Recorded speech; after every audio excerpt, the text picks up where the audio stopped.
कहानी की शुरुआत एक बहुत गहरे और डरावने डेंजन से होती है। चारों तरफ पूरा अंधेरा होता है, हर जगह डेंजर का एहसास होता है। इसी डेंजन के अंदर एक आदमी धीरे धीरे चलता हुआ दिखता है। उसका नाम औरून है। उसके हाथ में एक तेज स्वॉर्ड होती है। उसका चेहरा शांत रहता है, लेकिन उसकी आंखें हर तरफ ध्यान से देखती रहती है। वो हर कदम बहुत सोच समझ कर रखता है। जैसे ही कुछ मॉन्स्टर उसके सामने आते हैं, औरून बिल्कुल नहीं डरता। वो तुरंत अपने स्वॉर्ड उठाता है और हमला कर देता है। उसकी तलवार बहुत फास्ट चलती है। कुछ ही बोलो में कई मॉन्स्टर जमीन पे गिर जाते हैं। उन्हें हराने के बाद औरून अपने आप से खुश होता है। उसे लगता है कि वो अभी भी स्ट्रांग है। उसे ये जानकर अच्छा लगता है कि वो अभी भी तलवार अच्छे से चला सकता है और अभी भी एक अच्छा वॉरियर बन सकता है। थोड़ी देर में वहाँ बहुत सारे छोटे छोटे गॉब्लिन्स आ जाते हैं। वो चारों तरफ से आकर और उनको घेरने लगते हैं। उनकी संख्या बहुत ज्यादा होती है। तब और समझ जाता है कि सिर्फ स्वॉर्ड से लड़ना थोड़ा मुश्किल हो सकता है। इसलिए वो अपने ऊपर एक स्पेशल मैजिक करता है। ये मैजिक उसके शरीर को एक्स्ट्रा ताकत देता है। इस मैजिक से उसकी बॉडी और मसल और भी स्ट्रांग हो जाती है। अब वो चोट को अच्छे से सह सकता है। ये मैजिक आमतौर पर दूसरों की हेल्प करने के लिए होते हैं, लेकिन औरून इसे खुद पर ही यूज कर सकता है। इस मैजिक के बाद वो पहले से ज्यादा फास्ट पावरफुल हो जाता है। वो एक ही करके कई गोब्लिन्स को आसानी से हरा देता है। गोब्लिन्स उसके सामने टिक नहीं पाते, वो गिरते चले जाते हैं। और उन ये भी जानता है कि ये मैजिक हमेशा नहीं चलता। ये मैजिक सिर्फ कुछ टाइम के लिए ही काम करता है। उसके शरीर में जितना मैजिक पावर है, उसी के हिसाब से मैजिक चलता है। और उनके लिए ये मैजिक पूरे 3 मिनट यानी 180 सेकंड तक रहता है। इसलिए वो टाइम पर बहुत ध्यान देता है। वो सोचता रहता है कि कब अटैक करना है और कब दोबारा मैजिक यूज करना है। सपोर्ट मैजिक करने वाले लोग हमेशा टाइम से रेस करते हैं, क्योंकि जैसे टाइम खत्म होता है, मैजिक भी खत्म हो जाता है। आमतौर पर लोग स्वॉर्ड चलाते हुए ऐसा मैजिक नहीं करते, लेकिन औरून ने अलग रास्ता चुना है। वो स्वॉर्ड और मैजिक दोनों को साथ ही यूज करता है। इसी वजह से वो आखिरी सेकंड में भी पूरी ताकत से लड़ पड़ता है और बचे हुए गॉब्लिन्स को भी हरा देता है। इसके बाद कहानी हमें पास्ट में ले जाती है। वहाँ दिखाया जाता है कि पहले औरून एक बहुत फेमस ग्रुप का हिस्सा था। इस ग्रुप को लोग हीरोज पार्टी कहते हैं। ये पार्टी बहुत स्ट्रांग थी और बहुत डीप डेंजन तक पहुंच चुकी थी। औरून और इस पार्टी का लीडर बचपन से फ्रेंड थे। दोनों एक ही गांव में बड़े हुए थे। उन्होंने साथ मिलकर ये पार्टी बनाई थी। उन्होंने कई साल तक फाइट की, बहुत डेंजर देखा और हर मुश्किल को पार किया। उनकी हिम्मत से हीरो पार्टी बहुत जल्दी टॉप रैंक तक पहुंच गई। लोग उन्हें रिस्पेक्ट से देखने लगे और हर जगह उनके नाम की चर्चा होने लगी। लेकिन एक दिन सब कुछ बदल गया। पार्टी के लोगों ने और उनसे कहा कि अब वो उनके साथ आगे नहीं जा सकता। ये बात और उनके लिए बहुत बड़ा शौक थी। उसे समझ में नहीं आता कि अचानक ऐसा क्या हो गया। उसके साथ ही सोचते हैं कि औरून अब पहले जितना स्ट्रांग नहीं रहा। उन्हें लगता है कि उसका मैजिक भी अब उनके लेवल का नहीं है। ये सुनकर औरून बहुत सैड हो जाता है। उसे याद आता है कि उसने खुद को बेहतर बताने के लिए कितने एफर्ट्स किए थे। उसने अपना खुद का नया मैजिक बनाया था ताकि वो स्वॉर्ड और मैजिक दोनों साथ ही यूज कर सके। उसी की वजह से वो लोग इतने डीप डेंजन तक पहुंच पाए थे। फिर भी उसके साथ ही उसकी बात नहीं मानते। वो उसकी जगह किसी और को चुन चुके होते हैं।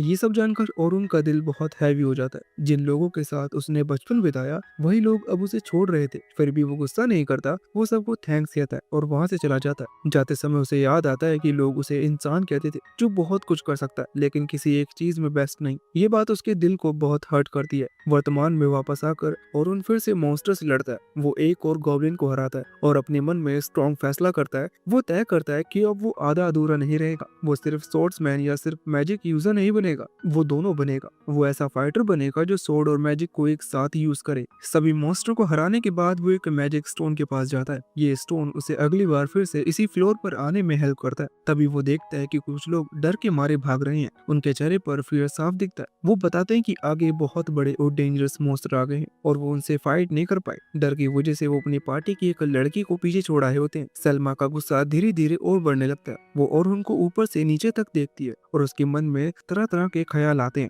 उसे लगता है कि आदमी अचानक उसकी छोटी बहन के साथ क्यों आया। उसका दिल अपनी बहन को लेकर बहुत ज्यादा प्रोटेक्टिव हो जाता है। उसे डर लगता है कि कहीं सोफिया को कोई चोट ना पहुंचा दे, क्योंकि वो अभी सिर्फ छोटी है और दुनिया को ठीक से समझती नहीं। और उन ये सब देखकर थोड़ा सहज महसूस करता है। वो समझ जाता है कि सोल्मा उसकी बातों पर भरोसा नहीं कर रही है। लेकिन तभी सोफिया हिम्मत जुटाकर आगे आती है। वो थोड़ा कांपते हुए बताती है कि अगर और उन समय पर नहीं आता तो शायद वो जिंदा नहीं बच पाती। वो बताती है कि डेंजन में क्या हुआ था और कैसे और ने उसे बचाया। उसकी आंखों में डर और आभार दोनों साफ दिखते हैं। ये सुनते ही सोल्मा का चेहरा बदल जाता है। उसका गुस्सा धीरे धीरे चिंता में बदल जाता है। वो तुरंत सोफिया के पास जाती है और उसे अपने पास खींच लेती है। वो ध्यान से देखती है कि कहीं उसे चोट तो नहीं लगी। जब उसे यकीन हो जाता है कि सोफिया ठीक है, तब वो राहत की सांस लेती है। इसके बाद सलमा और उनकी तरफ देखती है। अब उसकी आंखों में गुस्सा नहीं बल्कि सम्मान और थोड़ा सा पछतावा होता है। वो धीरे से सिर झुकाती है और उसके व्यवहार के लिए माफी मांगती है। वो कहती है कि उसने बिना पूरी बात जाने ही गलत सोच लिया था, और उन ये देखकर थोड़ा हैरान होता है क्योंकि उसने कभी सोचा भी नहीं था कि इतनी बड़ी और मशहूर एन्चेंटर उससे माफी मांगेगी। सोफिया ये सब देखकर थोड़ी खुश हो जाती है। उसका डर अब पूरी तरह खत्म हो चुका होता है। माहौल धीरे धीरे हल्का हो जाता है। सलमा पूछती है कि सोफिया अकेले डंजन में क्यों गई थी। सोफिया चुप हो जाती है और फिर धीरे से सच बता देती है। ये सुनकर सलमा उसे प्यार से डांटती है और समझाती है कि ये कितना डेंजरस हो सकता है। फिर भी वो उसे ज्यादा कुछ नहीं कहती क्योंकि वो जानती है कि आज उसकी जान बच गई है। यही सबसे बड़ी बात है। और ये सब चुपचाप देखता रहता है। उसके मन में अजीब सा भाव आता है। उसे लगता है कि ये जगह और ये लोग उसकी जिंदगी में अचानक आ गए हैं। वो खुद अभी तक अपने पुराने दर्द से पूरी तरह बाहर नहीं निकला है। वो किसी और की जिंदगी बचा सका।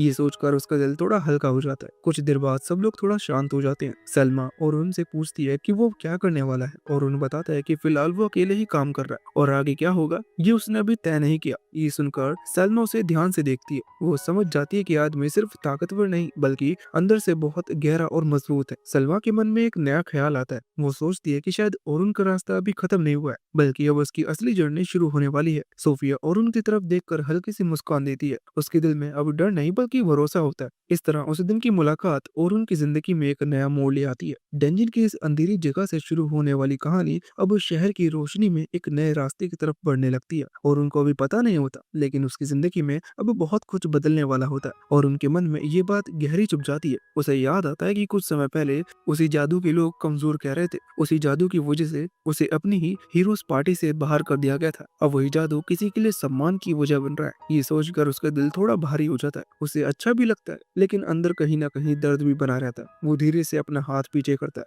और शांत आवाज में सलमा से कहता है कि वो इस प्रस्ताव को स्वीकार नहीं कर सकता। वो बताता है कि उसने अब अपना रास्ता बदलने का फैसला कर लिया है। वो अब खुद को सिर्फ सपोर्ट मैजिक करने वाला एन्चेंटर नहीं मानता। वो अब एक सोर्ट्समैन बनना चाहता है जो तलवार से आगे बढ़े। वो नहीं चाहता कि फिर से वही पुरानी जिंदगी दोहराई जाए जिसमें उसे हमेशा पीछे खड़े होकर दूसरों की मदद करनी पड़े। सलमा ये सुनकर चुप हो जाती है। वो साफ देख सकती है कि औरुन ये फैसला बहुत सोच समझ कर ले चुका है। उसे समझ नहीं आता कि कोई इतना काबिल व्यक्ति ऐसा क्यों करना चाहता है, लेकिन वो उसकी बात का सम्मान करती है।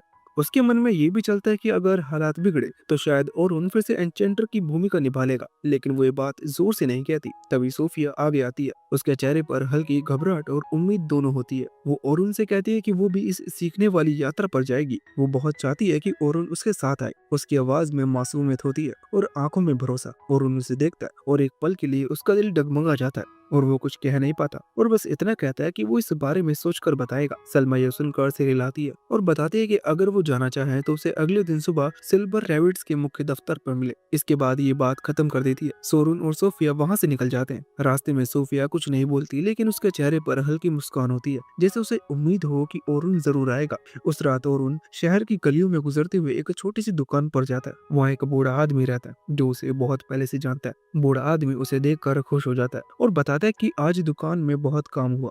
वो हंसते हुए कहता है कि ये सब औरुन की वजह से है, क्योंकि जब वो हीरो बना था तब उसने इस दुकान का नाम सबको बताया था। ये सुनकर औरुन का चेहरा उदास हो जाता है। वो धीरे से बताता है कि अब वो हीरो उस पार्टी में नहीं है, इसलिए आगे वो ऐसा नहीं कर पाएगा। वो सोचता है कि अब लोग उसकी बातों पर ध्यान नहीं देंगे, लेकिन बूढ़ा आदमी मुस्कुराकर कहता है कि उसके लिए औरुन हमेशा वही रहेगा, चाहे वो हीरो हो या नहीं। वो उसका आभारी रहेगा। ये शब्द औरुन के दिल को छू जाते हैं। उसकी आंखें थोड़ी नम हो जाती हैं। उसे एहसास होता है कि दुनिया में ऐसे लोग भी हैं जिन्हें उनके नाम या रैंक से फर्क नहीं पड़ता। वो उसे उसके काम और उसके दिल की वजह से मानते हैं। वो बूढ़े आदमी को धन्यवाद कहता है और वहां से निकल जाता है। अब उसके मन में थोड़ा सुकून होता है। उसे लगने लगता है कि शायद उसका सफर अब सच में शुरू हो रहा है। अगली सुबह वो तय समय पर सिल्वर रैबिट्स के दफ्तर पहुंच जाता है। सलमा उसे देखकर खुश होती है और तुरंत अंदर बुला लेती है। चलते हुए वो कहती है कि आज औरुन पहले से ज्यादा जिंदा और हल्का लग रहा है। और उन हल्की मुस्कान के साथ कहता है कि शायद ऐसा ही है। वो बिना कुछ ज्यादा बताए आगे बढ़ जाता। अंदर पहुंचने पर गिल्ड की मुखिया उनसे मिलती है। वो और उनका स्वागत करते हैं और बताते हैं कि उन्होंने उसके बारे में बहुत सुना है और उन सम्मान से अपना परिचय देता है। बातचीत के दौरान सिखाने वाली यात्रा की पूरी योजना समझाई जाती है। 3 दिन में 50 से ज्यादा स्तर नीचे जाना, नए मेंबर्स को सिखाना और हर बड़े खतरे में उनका साथ देना। और उन ध्यान से सब सुनता है। उसे समझ आता है कि ये आसान काम नहीं है। ये सिर्फ ताकत का नहीं बल्कि समझ और पेशेंस का इम्तिहान है। अंत में उसे बताया जाता है कि इस काम के लिए उसे अच्छी रकम भी मिलेगी। ये सुनकर वो थोड़ा झिझकता है क्योंकि ये 1 साल की खर्चे के बराबर होती है। लेकिन सलमा कहती है कि वो इसकी काबिलियत को बहुत महत्व देते हैं और मनी में तय करता है कि अगर वो इस रास्ते पर चला तो वो पूरी ईमानदारी से अपना काम करेगा। वो अब किसी का बोझ नहीं बनेगा। वो खुद का रास्ता बनाएगा, तलवार और मैजिक दोनों के साथ। इस तरह उसकी जिंदगी एक नए चैप्टर में कदम रखती है, जहाँ वो न सिर्फ दूसरों को सिखाएगा बल्कि खुद भी बहुत कुछ सीखेगा। सलमा बहुत सम्मान शब्दों में पूरी प्लान समझाने लगती है ताकि कोई भी नया मेंबर उसे समझ सके। वो बताते हैं कि महान डेंजन बहुत बड़ा और खतरनाक है। नीचे जाते जाते मॉन्स्टर और भी स्ट्रॉन्ग हो जाते हैं। आमतौर पर लोग इतने नीचे जाने में कई महीनों लगा देते हैं, लेकिन इस बार उन्हें फास्ट जाना है क्योंकि ये एक ट्रेनिंग जर्नी है। वो कहते हैं कि पिछले दिन सब लोग साथ मिलकर फाइट करेंगे और धीरे धीरे आगे बढ़ेंगे।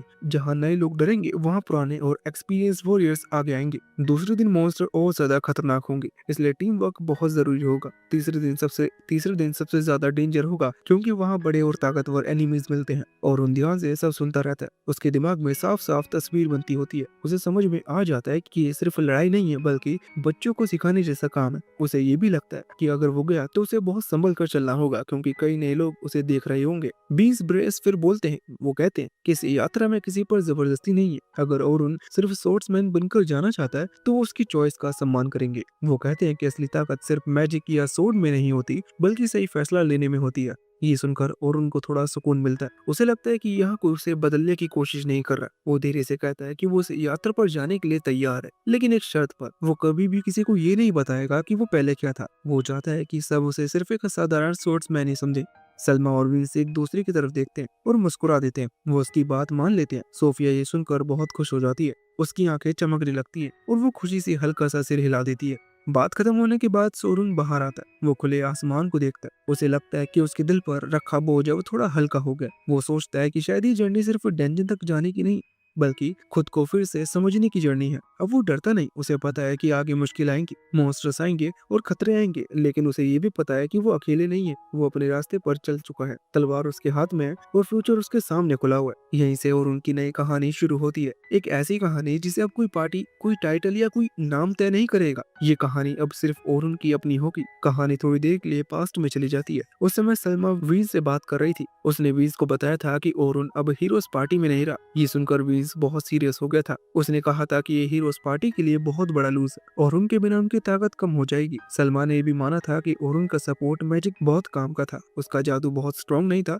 लेकिन वो बहुत फास्ट था। वो जल्दी समझ जाता है कि कब किसे मदद चाहिए। सही टाइम पर सही स्पेल डालना उसकी सबसे बड़ी ताकत थी। इसी वजह से पूरी टीम मुश्किल हालात में भी आगे बढ़ पाती थी। सलमा जानती थी कि ओरुन के जाने से हीरोज पार्टी वीक हो जाएगी और यही बात सिल्वर रैबिट्स के लिए एक चांस बन सकती है। अब अपनी कहानी प्रेजेंट में आती है और उन समझ जाता है कि इस जर्नी में बहुत सारे नए योद्धा होंगे। वो छोटे छोटे ग्रुप्स में होंगे। हर ग्रुप्स के साथ कुछ एक्सपीरियंस्ड वॉरियर्स रहेंगे जो उन्हें गाइड करेंगे। इन एक्सपीरियंस्ड लोगों में ओरुन खुद और सलमा भी शामिल होंगे। अब सच में उसकी नई जर्नी शुरू होने वाली थी। प्लान ये था कि नए योद्धा पहले फाइट करेंगे। वो मॉन्स्टर से लड़कर सीखेंगे। अगर कभी डेंजरस सिचुएशन बन गई तो एक्सपीरियंस्ड वॉरियर्स आगे आएंगे और सब संभालेंगे। सलमा ये बात साफ साफ बताती है। ये सुनकर ओरुन के मन में एक डाउट आता। वो सोचता है कि जब ये जर्नी इतनी फास्ट और रिस्की है तो सिर्फ 5 एक्सपीरियंस वॉरियर क्यों है। आमतौर पर ज्यादा सेफ्टी के लिए बड़ी स्ट्रॉन्ग टीम रखी जाती है। सलमा और विंस एक दूसरे को देखते हैं। थोड़ी देर बाद सलमा बोलती है कि असली गोल नए योद्धा को 91वें फ्लोर तक ले जाना है। अगर उन पर थोड़ा प्रेशर रहेगा तो वो जल्दी स्ट्रॉन्ग बनेंगे। ये उनके लिए सबसे अच्छा ट्रेनिंग होगा। लेकिन ओरुन समझ जाता है कि ये पूरी सच्चाई नहीं है। इतना बड़ा रिस्क बिना किसी खास वजह के नहीं लिया जाता। जरूर कोई सीक्रेट रीजन है जो वो किसी आउटसाइडर को नहीं बताना चाहते। ओरुन ज्यादा सवाल नहीं करता। वो बस इतना तय करता है कि वो पूरी ईमानदारी से मदद करेगा। विज उसे थैंक्स कहता है और बताता है कि उसे पहले ही 2 गोल्ड कॉइन मिलेंगे। अगर जर्नी सक्सेसफुल रही तो 10 और गोल्ड कॉइन्स। ये सुनकर ओरुन थोड़ा शॉक हो जाता है क्योंकि ये बहुत बड़ी रकम होती है। सलमा उसे बताती है कि वो उसकी एबिलिटी को बहुत वैल्यू देते हैं और उनको अच्छा भी लगता है और वो मनी मन डिसाइड करता है कि वो पूरी मेहनत करेगा। अगले दिन सभी लोग महान डेंजन के गेट पर इकट्ठा होते हैं। जैसे ही ओरुन वहां पहुंचता है, सलमा और सोफिया उसका स्वागत करती हैं। और उन देखता है कि सोफिया ने न्यू आउटफिट पहना हुआ है, ये नए योद्धाओं की यूनिफॉर्म होती है। वो उसकी तारीफ करता है और कहता है कि उस पर ये कपड़े अच्छे लग रहे हैं। सोफिया ये सुनकर शाय हो जाती है और मुस्कुरा देती है। ये सब देखकर सलमा थोड़ी अलर्ट हो जाती है। वो अरुण से पूछती है कि क्या वो लड़कियों से हमेशा ऐसी स्वीट बातें करता है और क्या उसकी कोई गर्लफ्रेंड है। अरुण जल्दी से मना कर देता। वो बताता है कि उसकी पुरानी टीम में लड़कियां थी, इसलिए आदत से ऐसा बोल गया। ये सुनकर सलमा शांत हो जाती है। सोफिया क्यूरियोसिटी से पूछती है कि अरुण कहाँ रहता है। अरुण बताता है कि अभी वो एक इन में ठहरा है, उसे जल्दी कोई परमानेंट जगह ढूंढनी होगी। ये सुनते ही सलमा फिर से नर्वस हो जाती है और सोफिया से पूछती है कि क्या वो उससे मिलने जाने की सोच रही है। सोफिया घबरा कर मना कर देती है। थोड़ी देर बाद सलमा देखती है कि अरुण बाकी लोगों से अलग खड़ा है। वो वजह पूछती है। अरुण बताता है कि वो आउटसाइडर है और नहीं चाहता कि नए लोग डर जाएं। सलमा मान जाती है और उससे कहती है कि माहौल थोड़ा लाइट करने में मदद करे। सलमा अरुण की बाकी एक्सपीरियंस्ड वॉरियर से मिलवाती है। वो सबको बताते हैं कि अरुण बहुत स्ट्रांग है। उसकी बात सुनकर वो सब उस पर भरोसा कर लेते हैं। अरुण थोड़ा ऑकवर्ड महसूस करता है और कहता है कि उससे ज्यादा उम्मीद न रखे। सलमा मुस्कुरा देती है और कहती है कि इतना हम्बल होने की जरूरत नहीं। फिर सब अपने इंट्रोडक्शन देते हैं। अरुण बताता है कि वो फ्रंट लाइन स्पोर्ट्समैन है। काले बालों वाला योद्धा खुद को एंथम बताता है और कहता है कि वो डिफेंस संभालता है। सुनहरे बालों वाला बर्नेट भी डिफेंडर होता है। आखिर में कैथी नाम की एक लड़की बताती है कि वो हीलिंग मैजिक करती है और उन समझ जाते हैं कि ये टीम बैलेंस्ड है। फिर भी उसके मन में एक हल्की सी चिंता रहती है। उसे लगता है कि अगर वो यहाँ का ना होता तो शायद कुछ गड़बड़ हो सकती थी। सलमा एक पल के लिए सीरियस हो जाती है। उसे वीन से कोई पुरानी बातें याद आती है। वीन जानता था कि उन्होंने एक स्ट्रॉन्ग मेंबर खो दिया, लेकिन इम्बैलेंस के कारण पहले से किसी को नहीं जोड़ा जा सकता था। इसी वजह से सलमा ने ओरुन को बुलाया था। अगर ओरुन फ्रंट लाइन पर टिक नहीं पाया तो ये पूरी जर्नी खतरे में पड़ सकती है। और यही सोचकर सलमा अंदर ही अंदर थोड़ा डर महसूस करती है। ओरुन सलमा के चेहरे पर हल्की सी वर्री देखता है, लेकिन सलमा तुरंत खुद को संभाल लेती है। वो गहरी सांस लेती है और सबको मजबूत आवाज में याद दिलाती है कि उनके सामने 3 दिन की बहुत हार्ड और लंबी जर्नी है। अब पीछे हटने का कोई टाइम नहीं है। जो भी होगा सब मिलकर सामना करेंगे। इसके बाद सलमा ओरुन को नए बच्चों के पास ले जाती है। उसके मन में बात साफ होती है कि जर्नी शुरू करने से पहले बच्चों का डर कम करना जरूरी है। वो सबके सामने खड़ी होती है और बोलना शुरू करती है। वो बताती है कि आज से वो सब महान डेंजन के 91वें फ्लोर की ओर नीचे उतरने शुरू करेंगे। ये सुनते ही नए बच्चे के चेहरे पीले पड़ जाते हैं। उनकी आंखों में डर साफ दिखता है, क्योंकि वो जितनी जल्दी डेंजन के बीच वाले हिस्से में जाने वाले हैं जहाँ डेंजर बहुत ज्यादा होता है। सलमा ये सब देख लेती है। वो नरम लेकिन भरोसे वाली आवाज में उन्हें समझाती है कि डरने की कोई जरूरत नहीं है। वो कहती है कि अगर कुछ भी गलत हुआ तो उनकी मदद के लिए एक बहुत स्ट्रॉन्ग इंसान उनके साथ है। फिर वो और उनकी तरफ इशारा करती है, इंट्रोडक्शन देती है। वो बताती है कि ओरुन वहां तक जा चुका है जहां वो बच्चे कभी ड्रीम में भी नहीं पहुंच पाए हैं। ये सुनते ही बच्चे हैरान हो जाते हैं। वो आपस में धीरे धीरे बात करने लगते हैं। कोई उसकी तलवार देखता है, कोई उसका शांत चेहरा। उनकी आंखों में डर की जगह अब क्यूरियोसिटी और एक्साइटमेंट दिखने लगती है। सलमा आगे बताती है कि ओरुन कभी हीरोज पार्टी का मेंबर था और वो महान डेंजन को बहुत अच्छे से जानता है। ये सुनकर बच्चों का जोश और बढ़ जाता है। उन्हें लगता है कि जर्नी अब सिर्फ ट्रेनिंग नहीं बल्कि एक स्पेशल एडवेंचर बनने वाली है। दूसरी तरफ ओरुन अंदर से थोड़ा नर्वस हो जाता है। उसे उम्मीद नहीं थी कि सलमा उसके बारे में सबके सामने इतना बता देगी। वो सोचता है कि अब सब उससे बहुत ज्यादा एक्सपेक्ट करेंगे। फिर भी सलमा को कोई रिग्रेट नहीं होता, क्योंकि अब बच्चों के चेहरे पर डर नहीं बल्कि कॉन्फिडेंस दिख रहा होता है। सलमा सबको थोड़ी देर वेट करने को कहती है और खुद बाकी एक्सपीरियंस्ड वॉरियर के साथ लास्ट प्रिपरेशन देखने चली जाती है। जब ओरुन अकेले होता है तो वो सोचता है कि उसकी तारीफ कुछ ज्यादा ही कर दी गई, लेकिन सलमा के मन में ये साफ होता है कि उसने कुछ भी गलत नहीं कहा और उन सच में बहुत आगे तक जा चुका है। बच्चों का मन स्ट्रॉन्ग करना भी लीडर की रिस्पॉन्सिबिलिटी होती है और उन ये बात समझ जाता है। फिर भी उसके दिल में हल्की सी चिंता रहती है। वो नहीं चाहता कि उसका हीरो वाला नाम किसी प्रॉब्लम का कारण बने। वो तो बस शांत रहकर अपना रास्ता बनाना चाहता है और उस बूढ़े आदमी की दुकान की मदद करना चाहता है। थोड़ी देर बाद सलमा उसे बताती है कि वो उसे ग्रुप 10 के साथ भेजना चाहती है। ये ग्रुप सबसे स्मार्ट और फास्टर लर्नर माना जाता है। अगर ये बच्चे मिलकर सही टीम वर्क सीख ले तो वो आसानी से डंजन के मिडिल लेवल तक पहुंच सकते हैं। और उन ये जिम्मेदारी स्वीकार कर लेता है। हालांकि उसे थोड़ा अजीब लगता है कि इतने टैलेंटेड बच्चों की देखभाल एक आउटसाइडर को दी जा रही है। जब और ग्रुप 10 बच्चों से मिलता है तो वो देखता है कि सोफिया भी उसी ग्रुप में है। कुल मिलाकर वहाँ सिर्फ 3 ही बच्चे होते हैं। ये देखकर ओरुन सरप्राइज हो जाता है, क्योंकि आमतौर पर बिगिनर्स की टीम बड़ी होती है। 3 लोगों की टीम ज्यादा रिस्की मानी जाती है। बच्चे उसे बताते हैं कि उनकी टीम छोटी इसलिए है क्योंकि कोई भी उनकी स्पीड के साथ नहीं चल पाता। वो बहुत फास्ट आगे बढ़ते हैं। उनमें से एक बच्चा बहुत कॉन्फिडेंट दिखता है। उसके चेहरे पर घमंड साफ झलकता है। ओरुन समझ जाता है कि इस बच्चे से सबको बहुत उम्मीद है, लेकिन इतनी कम उम्र में इतनी प्राइड होना थोड़ा डेंजरस भी हो सकता है। फिर भी वो शांत रहता है और सबको ध्यान से देखता है। पहला बच्चा ग्रुप का लीडर होता है। वो मैजिक एनहेंसर है जो जादू को और मजबूत बनाता है। उसे खुद पर भरोसा होता है। उसके पास खड़ी लड़की डिफेंडर होती है।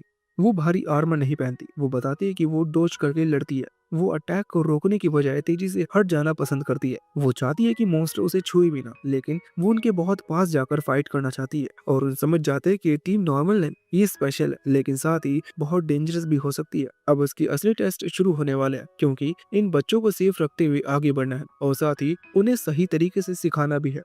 डॉस टाइप डिफेंडर आमतौर पर शील्ड या ताकत से वार रोकने की बजाय स्पीड से हमले से बचते हैं और उसे समझाता है कि ये सुनने में इजी लगता है, लेकिन रियल फाइट में ये बहुत हार्ड होता है। जब तक किसी को सही एक्सपीरियंस ना मिले तब तक ये तरीका जानलेवा हो सकता है। लोगन बताता है कि उसके काबिल के सभी लोगों ने उसे पहले से बात समझाने की कोशिश की थी, लेकिन उसने किसी की नहीं सुनी। तभी कैरोलिना पलटकर कहती है कि लोगन टीचर्स की बात भी नहीं सुनता। लोगन पूरे कॉन्फिडेंस के साथ सोचता है कि उसे सुनने की जरूरत नहीं है, क्योंकि वो खुद को सबसे काबिल मानता है। सोफिया जल्दी से दोनों को शांत करने की कोशिश करती है और ये सब देखकर समझ जाते हैं कि ये तीन बच्चे बड़े नोटी हैं, बहुत जिद्दी हैं और अपने ही तरीके में चलना चाहते हैं। अब उसे सिर्फ मॉन्स्टर से नहीं बल्कि इन बच्चों की आदतों से भी लड़ना होगा। आखिर में भले ही वो तीनों पहले से एक दूसरे को जानते हो, सोफिया भी अपना परिचय देती है।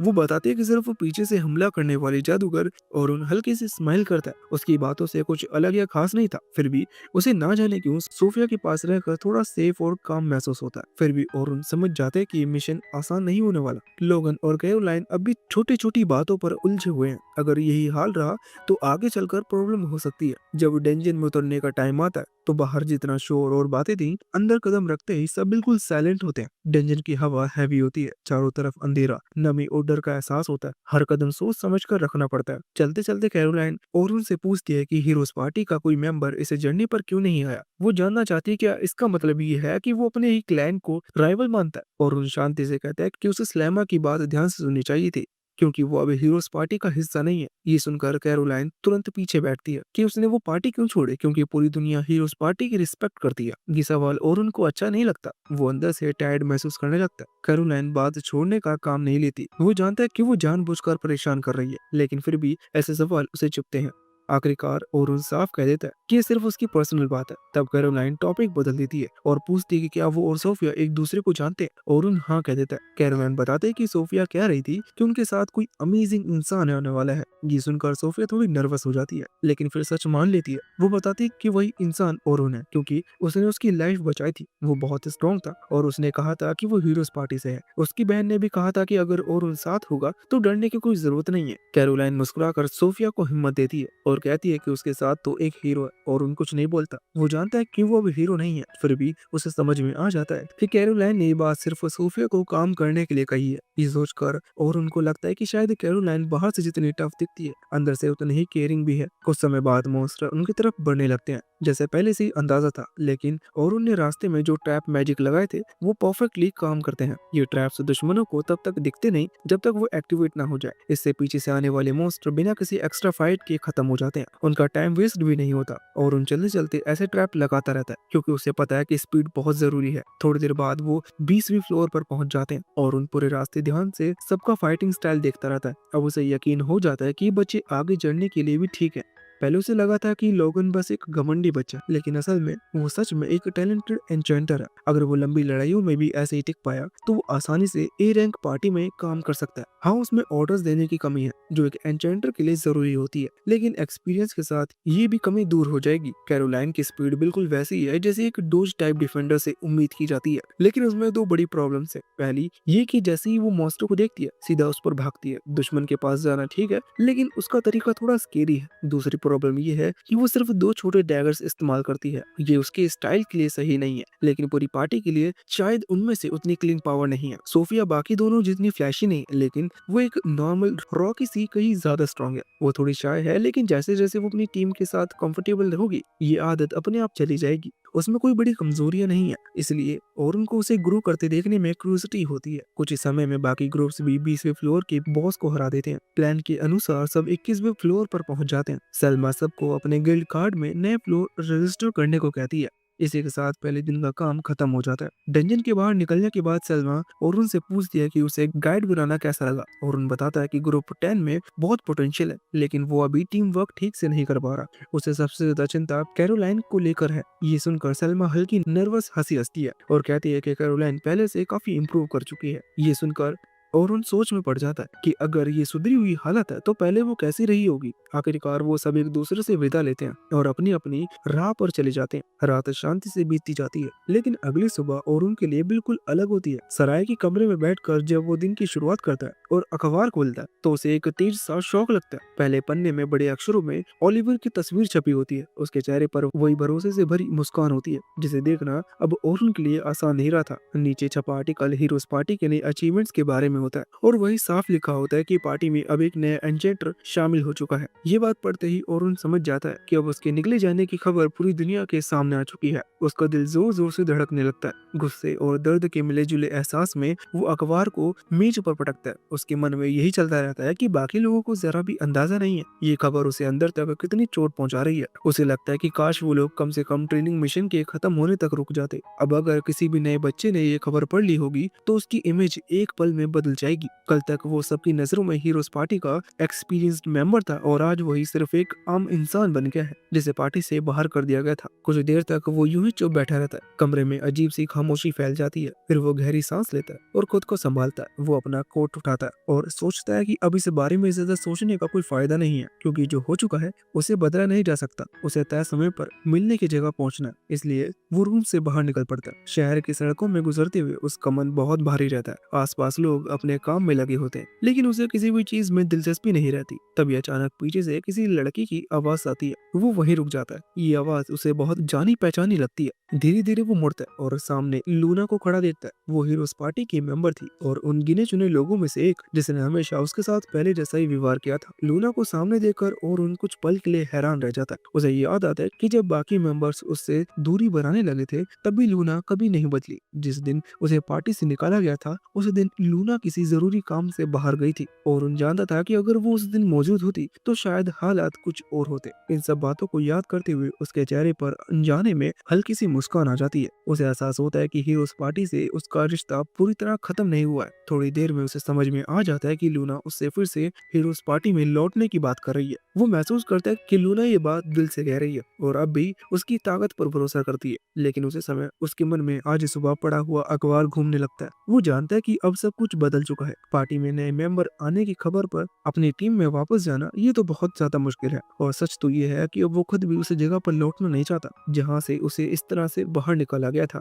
लूना को ये सब समझाने की कोशिश करते हुए उसके मन में भारी उदासी भर जाती है। लूना को अखबार की खबर के बारे में पता नहीं होता, इसलिए वो खुद को दोषी मानने लगती है। वो उसे पुरानी बातें याद दिलाती है और उस वादे की ओर इशारा करती है जो उन्होंने कभी साथ मिलकर किया था, महान डंजन को जीतने का सपना। ये याद और उनके दिल को और भी दुख भरी कर देती है, क्योंकि वो वादा अब बीते समय की बात बन चुका था और उनको साफ समझ आ जाता है कि वो सपना उसी दिन टूट गया था जिस दिन उसे पार्टी से निकाला गया था। जिस इंसान के साथ वो वादा जुड़ा था वो इंसान अब उसके रास्ते और उसके अतीत के बीच दीवार बन चुका है। इन सब भावनाओं के बोझ के साथ वो लूना से दूर हट जाता है। वो जानता है कि वहां रुकना उसके लिए और भी दर्दनाक होगा, इसलिए वो माफी के भाव के साथ बिना पीछे देखे आगे बढ़ जाता है। लूना को वहीं छोड़कर दिल के किसी कोने में और आज भी चाहता था कि सब कुछ पहले जैसा हो जाए, कि वो फिर से साथ चले और अपने बचपन के सपने को पूरा करे। लेकिन अब वो ये भी समझ चुका था कि कुछ रास्ते एक बार बंद हो जाएं तो फिर कभी खुलते नहीं। उसका पुराना रास्ता हमेशा के लिए पीछे छूट चुका था और अब लौटने का कोई रास्ता नहीं बचा था। और उन ग्रेट डेंजन की एक्सपीडिशन के लिए निकल चुका था, लेकिन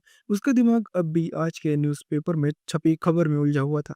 खबर में साफ लिखा था कि उसे हीरोज पार्टी से इसलिए निकाल दिया गया क्योंकि वो वीक था और उनको पहले से अंदाजा था कि ऐसा एक दिन होगा, लेकिन उसे समझ में नहीं आ रहा था कि अभी ही क्यों। वो बार बार यही सोच रहा था कि अब कितने लोग उस पर भरोसा करेंगे, खासकर जब सलमा ने उसके बारे में इतनी सारी बातें सबके सामने कही थी। एक्सपीडिशन के नए रिक्रूट्स उसकी खबर पर बात कर रहे थे। लोगों को याद आया कि कल अरुण ने कहा था कि उसे खुद पार्टी छोड़नी थी, लेकिन अगर सच में उससे बैन किया गया था तो पूरी कहानी अलग निकलती थी। जब अरुण वहां पहुंचा तो बच्चों को ग्रीट करने के तरीके से ही उसे समझ में आ गया कि आज माहौल कल से बिल्कुल अलग है। फिर भी उसने सोचा कि सलमा ने कल उसके बारे में जितनी तारीफें की थी उसके बाद कंफ्यूजन होना नॉर्मल थी।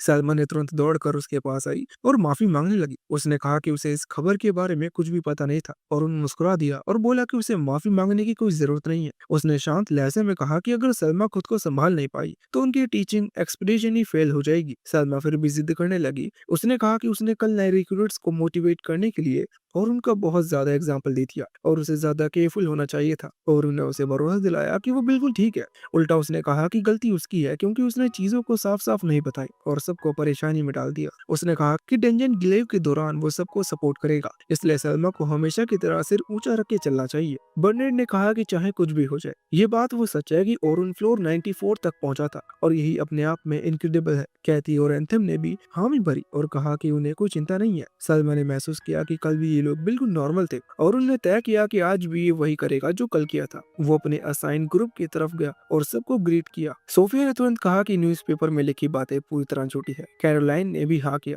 कि उसे उस खबर से कोई फर्क नहीं पड़ता, लेकिन लोगन ने सीधा सवाल कर दिया क्या खबर सच है, और उन्हें ईमानदारी से कहा कि ज्यादातर बातें सच है। ये सुनकर लोगन चौंक गया और उन्हें आगे कहा कि अगर वो पूछ रहा कि क्या वो वीक था तो जवाब हाँ है। यही जवाब है कि वो अभी भी वो हीरो नहीं है जिसकी सबको उम्मीद थी। उसने ये बात पहले ना बताने के लिए माफी मांगी। लोगन के दिमाग में सवाल ही सवाल घूमने लगे, लेकिन सोफिया जिद पर अड़ी रही। उसने कहा कि और उन स्ट्रांग है क्योंकि उसने एक पल में दर्जन भर और को खत्म कर दिया। उसके लिए इतना काफी था और उन्हें उसका भरोसा मान लिया और कहा कि उसके पास इतनी ताकत जरूर है कि वो उन्हें फ्लोर 51 तक सेफली पहुंचा सके। वो अभी हीरो नहीं बल्कि सिर्फ और उन एक एक्सप्लोरर है। फिर भी उसने कसम खाई कि वो उनकी रक्षा करेगा और चाहता है कि वो आज भी पूरी कोशिश करे जैसे कल की थी। सोफिया और कैरोलाइन ने तुरंत हामी भर दी, लेकिन लोगन अब भी कंफ्यूज था। उसे खुद पर थोड़ा बेवकूफी भरा फील हो रहा था कि वो इतना एक्साइटेड हो गया था। एक्सपीडिशन शुरू होते ही वो साउथर्न ग्रेट डेंजन फ्लोर 21 की ओर बढ़े। सबको पता था कि आज उन्हें फ्लोर 35 तक पहुंचना है और उनके पीछे पीछे चला था।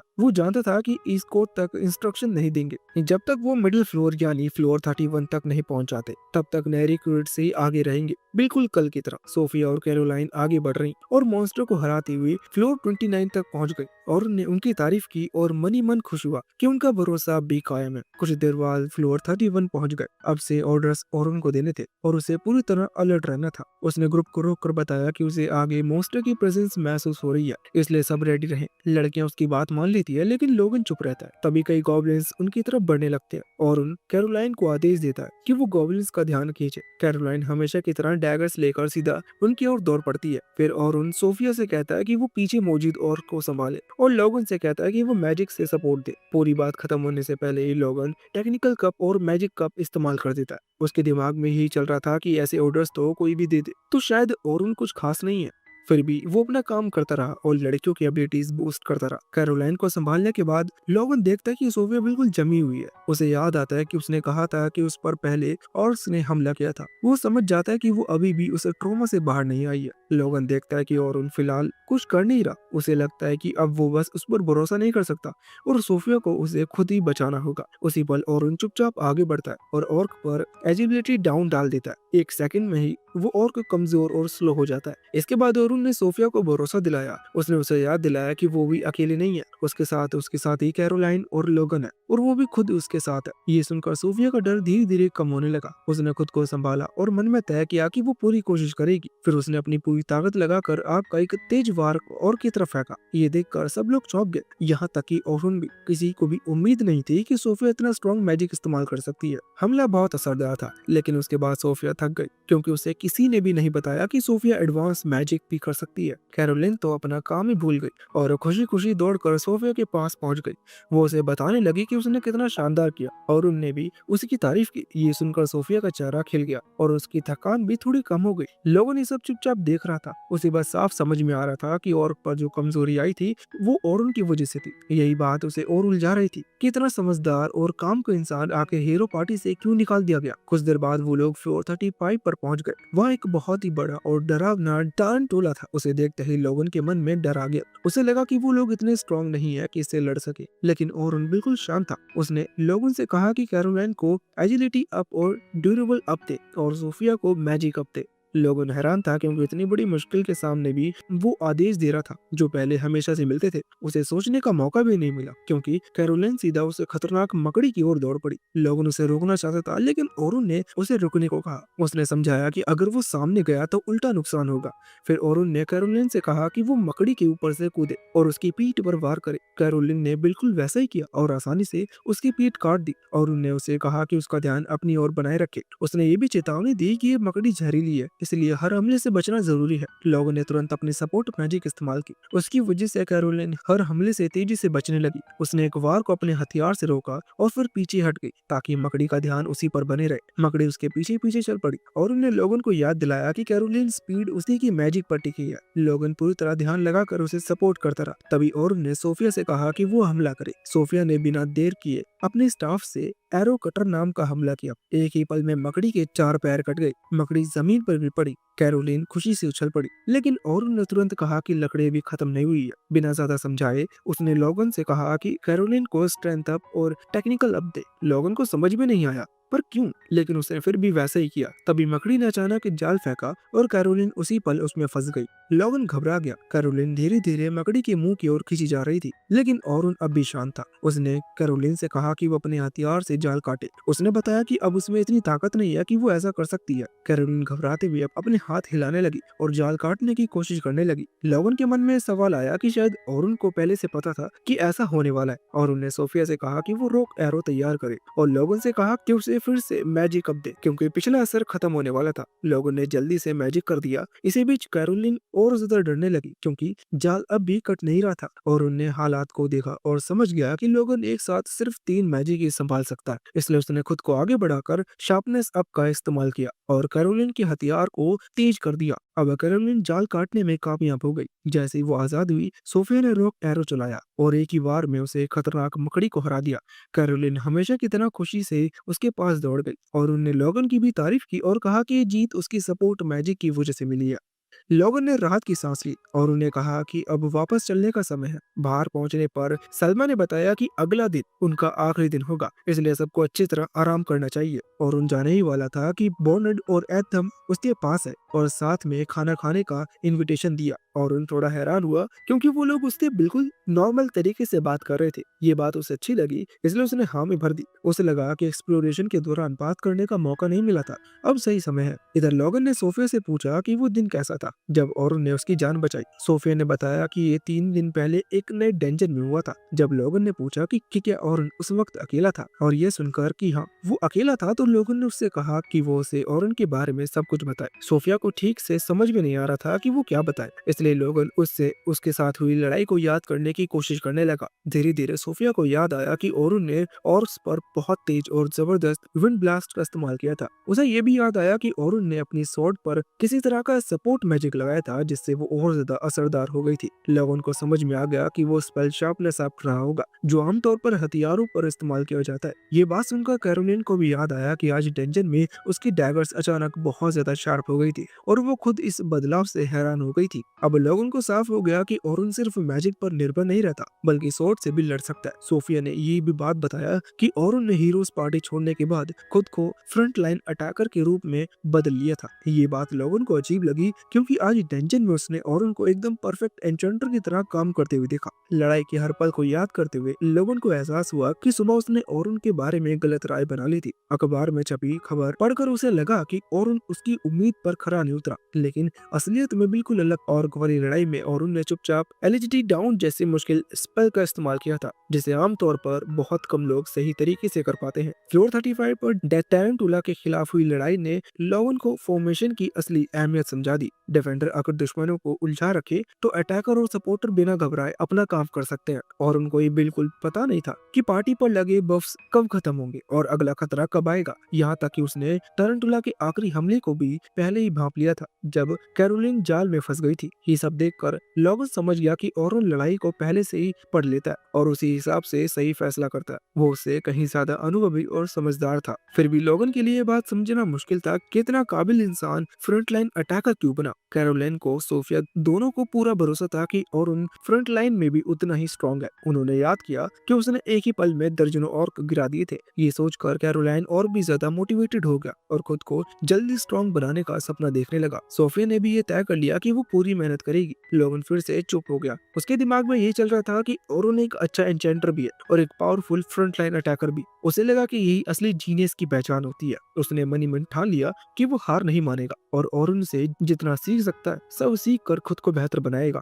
थोड़ी देर बाद कैरोलिन ने उसके चेहरे पर चिंता देखी तो लोगों को एहसास हुआ कि वो बहुत गहराई में सोचने लगा है। उसने खुद को संभाला और तय किया कि कल के लिए पूरी तरह रेडी रहना है। ये सुनकर कैरोलिन भी जोश में आ गई और खुद को मोटिवेट करने लगी। उधर बर्नोड और एंथम और उनको खाने पर ले गए। वो उसके साथ मिलकर नॉर्मल तरीके से पेश आने लगे, जैसे किसी बड़े नाम या पुराने ओहदे का कोई बोझ ही नहीं। हीरोज पार्टी की बात निकलने पर और उन्होंने बताया कि वहाँ वो ज्यादातर एरेंड्स और जरूरी काम करता था, इसलिए उसे ज्यादा मजा करने का मौका नहीं मिला। ये सुनकर दोनों को लगा कि अखबार में छपी खबर और भी ज्यादा गलत और बेवजह की थी। उनकी बातों से और उनको सुकून मिला। उसे अच्छा लगा कि कोई बिना शक किए उसकी बात समझ रहा है। जब उसके रोल की बात आई तो उसने साफ किया कि हीरोज पार्टी छोड़ने के बाद उसने स्वॉर्ड पर ज्यादा ध्यान देना शुरू किया। असल में वो बचपन से ही स्वॉर्ड्समैन बनना चाहता था और जब उसे वो मौका मिला था तो वो सच में खुश था। एंथम के मन में ये सवाल उठा कि शायद उसके पेरेंट्स में कोई स्वॉर्ड्समैन रहा होगा, तभी और उनके मन में इतनी छोटी उम्र में ही ये चाह पैदा हुई थी।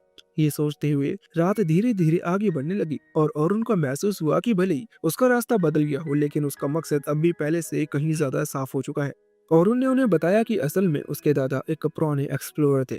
एक दिन उनके गांव में एक मॉन्स्टर आ गया और उसके दादा ने उसे सिर्फ एक स्वॉर्ड से ही हरा दिया था। ये सब अपनी आंखों से देखकर और उनके मन में तभी ये चाह पैदा हुई थी कि वो स्वॉर्ड्समैन बनेगा। उसी दिन उसने पूरी मेहनत के साथ उसी रास्ते पर चलने का फैसला कर लिया। बाद में उसकी जिंदगी एक अलग मोड़ पर चली गई। जब हीरोज पार्टी नीचे के फ्लोर्स में जाने लगी तो उनकी स्पीड अपने आप कम होने लगी, क्योंकि जैसे जैसे वो नीचे जाते थे मॉन्स्टर्स बहुत ज्यादा स्ट्रांग होते जाते थे। ऐसी हालत में धीरे धीरे आगे बढ़ना जरूरी था, लेकिन उस समय पार्टी के लोग ये बात समझ नहीं पाए। वो जल्दी आगे बढ़ना चाहते थे और उसी दौरान एन्चेंटर का रोल बहुत पॉपुलर होने लगा और उनको हर तरह का काम थोड़ा थोड़ा आता था, इसलिए सबने मिलकर उसे एन्चेंटर बना दिया। और उनको लगा कि ये फैसला पार्टी के लिए सही नहीं था। उसके हिसाब से उन्हें रोल बदलने के बजाय रुक कर अपनी स्ट्रेंथ बढ़ानी चाहिए थी। अगर वो पेशेंस रखते और खुद को बेहतर बनाते तो आगे का सफर और अच्छा होता। ये बात सुनकर सामने वाले लोग थोड़े कंफ्यूज हो गए और तभी और उनको एहसास हुआ कि वो जरूरत से ज्यादा बोल गया। उसे समझ में आ गया कि अब इस टॉपिक को आगे बढ़ाना ठीक नहीं है, इसलिए उसने बात को वहीं रोक दिया। वो अंदर ही अंदर जानता था कि हीरोज पार्टी अब फ्लोर 94 से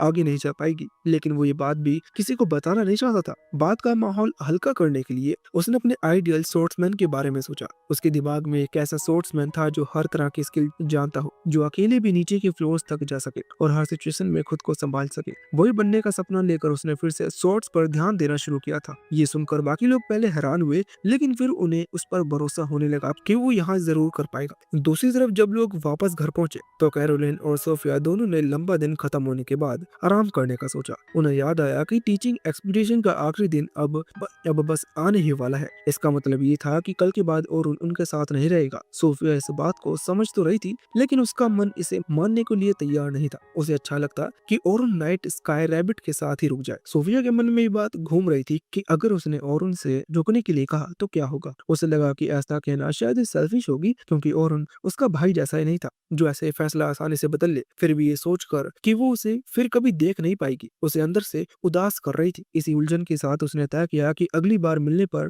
वो कम से कम इस बारे में सोच कर देखेगी। अगले दिन ग्रेट डेंजन के बाहर कई लोग इकट्ठा थे। अचानक सबका ध्यान एक ही तरफ गया, क्योंकि वहाँ फेमस हीरो पार्टी पहुंची थी। उनके साथ चलते हुए ओलिवर का चेहरा गर्व से भरा हुआ था, जैसे उसे अपने नाम और पहचान पर पूरा भरोसा है। लेकिन उसी ग्रुप में लूना अकेली थी, जिसके चेहरे पर खुशी नहीं थी। उसका चेहरा देखकर साफ लग रहा था कि उसके मन में कुछ भारी चल रहा है और आने वाला दिन उसके लिए आसान नहीं होने वाला। अगली सुबह और उन गुफा की तरफ जाता है। उसके दिमाग में चल रहा होता है कि आज आखिरी दिन है जब वो इस यंग ग्रुप को लीड कर रहा है। थोड़ी दूर उसे सोफिया और बाकी लोग एंड्रेस के पास इंतजार करते हुए दिखते हैं। सब उसे देखकर खुश हो जाते हैं और उसे वार्मली ग्रीट करते हैं और उनको महसूस होता है कि आज ग्रुप को उस पर पहले से ज्यादा कॉन्फिडेंस है। लोगन भी आज उसके साथ काफी नॉर्मल और ट्रस्टिंग लग रहा होता है। तभी कैरोल बोलती है कि क्योंकि आज आखिरी दिन है। सोफिया उससे कुछ कहना चाहती है। कैरोल बार बार सोफिया को एल्बो मार कर उसे बोलने के लिए पुश करती है, लेकिन सोफिया काफी नर्वस और शाय लगती है, इसलिए वो अपनी असली फीलिंग बोल नहीं पाती। असल में पिछली रात जब वो बात ले रही थी तब उसने कैरोल को बताया था कि वो चाहती थी कि और नाइट रैबिट क्लैन में ही रहे और उनकी मदद करे ताकि वो लोग टॉप तक पहुंच सके। लेकिन इससे पहले कि सोफिया अपनी बात और उनसे कह पाती, सलमा उसे बुला लेती है और उन सोफिया से कहता है कि वो बाद में उससे बात करेगा और फिर वो वहां से चला जाता है। जब और उन बाकी गाइड्स की तरफ जा रहा होता है तब कुछ रॉकीज की बात सुन लेता है। वो लोग बात कर रहे होते हैं कि हीरोज पार्टी भी आज डेंजन में जा रही है। वो लोग अपनी नई पार्टी के साथ ट्रायल रन करने वाले हैं ताकि देख सकें कि सब लोग सही तरह साथ में काम कर पा रहे हैं या नहीं। और उन सोचने लगता है कि वो लोग डेंजन के पास किस फ्लोर पर जाएंगे। थोड़ी देर बाद उसे पता चलता है कि वो लोग डीपेस्ट फ्लोर यानी 94th फ्लोर पर नहीं जा रहे। वो लोग सिर्फ 92 फ्लोर से शुरू करने वाले हैं ताकि चेक कर सके कि नई पार्टी सही से काम कर रही है या नहीं। ये सुनकर ओरुन काफी शॉक्ड हो जाता है। उसे लगता है कि हीरोज पार्टी को सीधे 92 फ्लोर से शुरू नहीं करना चाहिए, खासकर तब जब पार्टी में नया मेंबर आया हो और ओरुन भी उसके साथ नहीं है। उसके हिसाब से उन्हें पहले ही नीचे के फ्लोर पर जाना चाहिए था ताकि टीम वर्क का सही सेंस मिल सके। लेकिन आखिर में ओरुन सोचता है कि हीरो पार्टी के बारे में सोचना उसके लिए टाइम वेस्ट है। उसे बस अपने काम पर फोकस करना चाहिए। उधर 92 फ्लोर पर पार्टी का लीडर ओलिवियर अपनी टीम को मोटिवेट कर रहा होता है। वो कहता है कि उन्हें इन डेंजर्स को क्लियर करने में कोई प्रॉब्लम नहीं होगी, लेकिन फिर भी सबको अलर्ट रहना चाहिए। फिर वो अपनी पार्टी के नए मेंबर फिली की तरफ देखता है जिसके ग्रीन हेयर है और वो एंचाइटेड है। पार्टी का टैंक उससे कहता है कि वो दिखाए कि वो क्या कर सकती है। तभी इडियट मेज बोल पड़ता है कि फिली को जैक ऑफ ऑल ट्रेड नहीं है जैसे ओरुन था, इसलिए उन्हें कोई प्रॉब्लम नहीं होगी। ओलिवर फिर लूना की तरफ देखता है। लूना अब तक चुप खड़ी थी। वो जानबूझकर कुछ बोल नहीं रही थी क्योंकि वो कभी भी नहीं चाहती थी कि ओरुन पार्टी छोड़कर जाए। लेकिन ओलिवर को लगता है कि इस डेंजर रन के बाद लूना भी मान जाएगी कि उनका डिसीजन सही था और प्रॉब्लम ओरुन नहीं था। असल में लूना उस प्लान का हिस्सा नहीं थी जो ओलिवर और बाकी लोगों ने ओरुन को पार्टी से निकालने के लिए बनाया था। उसे इसके बारे में उसी शाम पता चला था जब ओलिवर फिली को पार्टी में आने के लिए कांग्रेचुलेट कर रहा था और उसके वेलकम के लिए पार्टी रखी गई थी। उस पार्टी में एने और डेरेक और उनका मजाक उड़ा रहे थे। वो कह रहे थे कि अब उनके पास एक रियल एन्चेंटर है क्योंकि कोई बेकार जैक ऑफ ऑल नहीं, इसलिए वो जल्दी ही डंजन क्लियर करके 100th फ्लोर पर पहुंच जाएंगी। एने ने फिली से ये भी कहा था कि उनके पास बहुत सारा पैसा है, लेकिन ओरुन खर्च करने में बहुत केयरफुल था और कभी कभी अपनी पर्सनल जरूरतों के लिए खर्च नहीं करता था। ये सुनकर फिली और अनकंफर्टेबल हो जाता है। वो पूछती है कि क्या पार्टी फंड्स सिर्फ पार्टी के काम के लिए नहीं होते, लेकिन एने उसकी बात को इग्नोर कर देती है और कहती है कि उनके पास बहुत पैसा है और अगर पैसा खर्च ना किया जाए तो उसका क्या फायदा। तभी ओलिवर बीच में बोलता है और कहता है कि अब ओरुन के बारे में बात बंद करनी चाहिए क्योंकि अब वो उनके लिए इररिलेवेंट है। जैसे ही सब लोग फिली की पार्टी मारने की खुशी में ग्लास उठाते हैं तभी लूना कमरे में तेजी से आती है और थोड़ा सांस फूल रहा होता है। वो ओलिवर से कहती है कि उसे जरूरी बातें करनी है। तभी लूना की नजर फिली पर पड़ती है जिसे वो अभी तक जानती भी नहीं। वो ओलिवर से पूछती है कि क्या वो दोनों प्राइवेट में बात कर सकते हैं, लेकिन ओलिवर कहता है कि जो भी बात है वो सबके सामने ही हो सकती है। अब लूना के पास कोई ऑप्शन नहीं होता। वो बताती है कि उसने अभी सुना है कि ओरुन नाइट सिल्वर रैबिट के साथ रेड पर जा रहा है और वो पूछती है कि ऐसा कैसे हो सकता है। ये सुनकर ड्रेक और एने दोनों कंफ्यूज हो जाते हैं। एने पूछती है कि 3 दिन में वो नाइट सिल्वर रैबिट में कैसे शामिल हो सकता है, जबकि उन्होंने तो उसे बताया था कि वो कितना वीक है। ड्रेक कहता है कि शायद ओरुन अभी भी अपना एस रैंक बैच दिखा रहा होगा जो उसे इस पार्टी की वजह से मिला था और उसी से उसे एक काम मिल गया होगा। लूना समझ नहीं पाती कि वो लोग क्या कर रहे हैं और ओलिवर से पूछते हैं। ओलिवर उसे शांत रहने और पूरी बात सुनने को कहता है, लेकिन उससे पहले कि एना बीच में बोल पड़ती है और लूना को बताती है कि ओरुन 3 दिन पहले पार्टी छोड़ चुका है। ये सुनकर लूना पूरी तरह शॉक्ड हो जाती है। वो सोचने लगती है कि क्या ओरुन ने आखिरकार उनसे हार मान ली है। तभी ड्रेक जोर से बोलता है कि बात उल्टी है और उन्हें पार्टी नहीं छोड़ी बल्कि उन्होंने ही उसे जबरदस्ती पार्टी से निकाल दिया क्योंकि वो उसे लूजर समझते थे। ये सुनकर लूना पूरी तरह हैरान हो जाती है। वो ओलिवियर की तरफ मुड़कर पूछती है कि क्या ये सच है। ओलिवर शांत तरीके से कहता है कि हाँ वो सच बोल रहे हैं। वो लूना को फिली से इंट्रोड्यूस करने की कोशिश करता है जो नया मेंबर है, लेकिन लूना तुरंत मना कर देती है। वो कहती है कि उसने पहले ही साफ कर दिया था कि और उनकी जगह कोई भी लेगा तो वो उसके खिलाफ खड़ी होगी। ये सुनकर पार्टी का टैंक गुस्से में आ जाता है और जोर से चिल्लाकर लूना से चुप रहने को कहता है क्योंकि नया मेंबर उसे ग्रीट करने की कोशिश कर रहा है। ओलिवर ड्रेक को शांत करता है और लूना को समझाने की कोशिश करता है। वो कहता है कि अब और उनकी पार्टी के लिए अच्छा नहीं है और आगे चलकर वो बस उन पर बोझ बन जाता, लेकिन लूना इससे बिल्कुल सहमत नहीं होती। वो कहती है कि और उन्हीं पार्टी का कोर था और उसी की वजह से वो लोग यहाँ तक पहुंचे थे। लूना साफ कहती है कि उसके बिना वो लोग आगे नहीं बढ़ पाएंगे। तभी एने बीच में बोलती है और कहती है कि सिर्फ लूना ही सोचती है कि और कोई खास था। वो कहती है कि अब कुछ भी बदल नहीं सकता क्योंकि डिसीजन पहले ही हो चुका है और उनको पार्टी से निकाल दिया गया है। ओलिवियर कहता है कि अब उन्हें आगे की प्लान पर फोकस करना चाहिए क्योंकि ये पहली बार है जब वो सब फिली के साथ काम करेंगे, इसलिए वो लोग 92 फ्लोर से शुरू करेंगे और धीरे धीरे 94th फ्लोर तक जाएंगे। लेकिन लूना इस प्लान को तुरंत मना कर देती है। वो कहती है कि उसे मरने का कोई शौक नहीं है जैसे बाकी लोगों को लगता है। ड्रेक हंसने लगता है और कहता है कि इसमें मरने जैसी कोई बात नहीं है क्योंकि लोग पहले ही 94th फ्लोर तक पहुंच चुके हैं। लूना जवाब देती है कि चाहे फुली एक स्किल्ड एन्चेंटर हो फिर भी उन्हें पहले नीचे वाले फ्लोर से शुरू करना चाहिए और उसके बाद ऊपर जाना चाहिए। ड्रेक फिर कहता है कि वो लोग पहले ही 93rd फ्लोर क्लियर कर चुके हैं तो नीचे से शुरू करने की जरूरत नहीं है। लूना कहती है कि वो लोग पागल हैं अगर ऐसा सोचते हैं क्योंकि 92 फ्लोर पर ब्लैक ड्रैगन होता है और पिछली बार उससे लड़ते वक्त वो लोग मुश्किल से बच पाए थे। एना हंसकर कहती है कि उस समय उनकी टीम में वीक एन्चेंटर था, इस बार ड्रैगन से लड़ना आसान होगा। ओलिवर कहता है कि वो लोग बस देखना चाहते हैं कि नई पार्टी साथ में कैसा काम करती है, उन्हें डेंजन से लड़ने की जरूरत नहीं पड़ेगी। लूना फिर भी कहती है कि उन्हें नीचे से शुरू करना चाहिए लेकिन ओलिवर उसे बीच में ही रोक देता है और कहता है कि डिसीजन पहले ही हो चुका है और अब बदला नहीं जाएगा। फिर कहानी वापस डेंजन में आती है। 92 फ्लोर पर हीरोज पार्टी का सामना एक मेहमत से होता है जिसे पिछली बार उन्होंने आसानी से हरा दिया था लेकिन इस बार उन्हें उससे लड़ने में दिक्कत हो रही थी। ओलिवर मेहमत की तरफ दौड़ता है और अपनी तलवार से अटैक करने की कोशिश करता है लेकिन मेहमत उस अटैक को रोक देता है और ओलिवर पीछे हटकर कवर में चला जाता है। डेरेक भी किसी काउंटर अटैक के लिए तैयार खड़ा रहता है। कवर के पीछे आते ही ओलिवर का बफ खत्म हो जाता है और उसे लगता है जैसे उसे शरीर पर अचानक बहुत भारी वेट आ गया हो। वो फिली से पूछता है कि बफ इतनी जल्दी क्यों खत्म हो रहा है। फिली कहती है कि उसने अभी तक ये पूरी तरह समझा नहीं कि वो लोग साथ में कैसे लड़ते हैं, इसलिए अभी ऐसा हो रहा है। ये सुनकर ओलिवर को हैरानी होती है क्योंकि उसे याद आता है कि औरों ने डेंजन में उनके साथ पहले ही दिन कुछ घंटों में सब समझ लिया था। तभी मेहमत ड्रीक की तरफ एनर्जी ब्लास्ट फेंकता है। ड्रीक उसे ब्लॉक करने की कोशिश करता है लेकिन उसका बैलेंस बिगड़ जाता है और बीम एना की तरफ मुड़ जाती है। एना गुस्से में डेरेक को इडियट कहती है। डेरेक भी हैरान होता है क्योंकि अटैक उसके लिए ब्लॉक करना आसान होना चाहिए था। एना मॉन्स्टर की तरफ फायर ब्लास्ट फेंकती है लेकिन उससे मेहमत को कोई खास नुकसान नहीं होता। ओलिवर चिल्लाकर कहता है कि वो सीरियस होकर अटैक करे।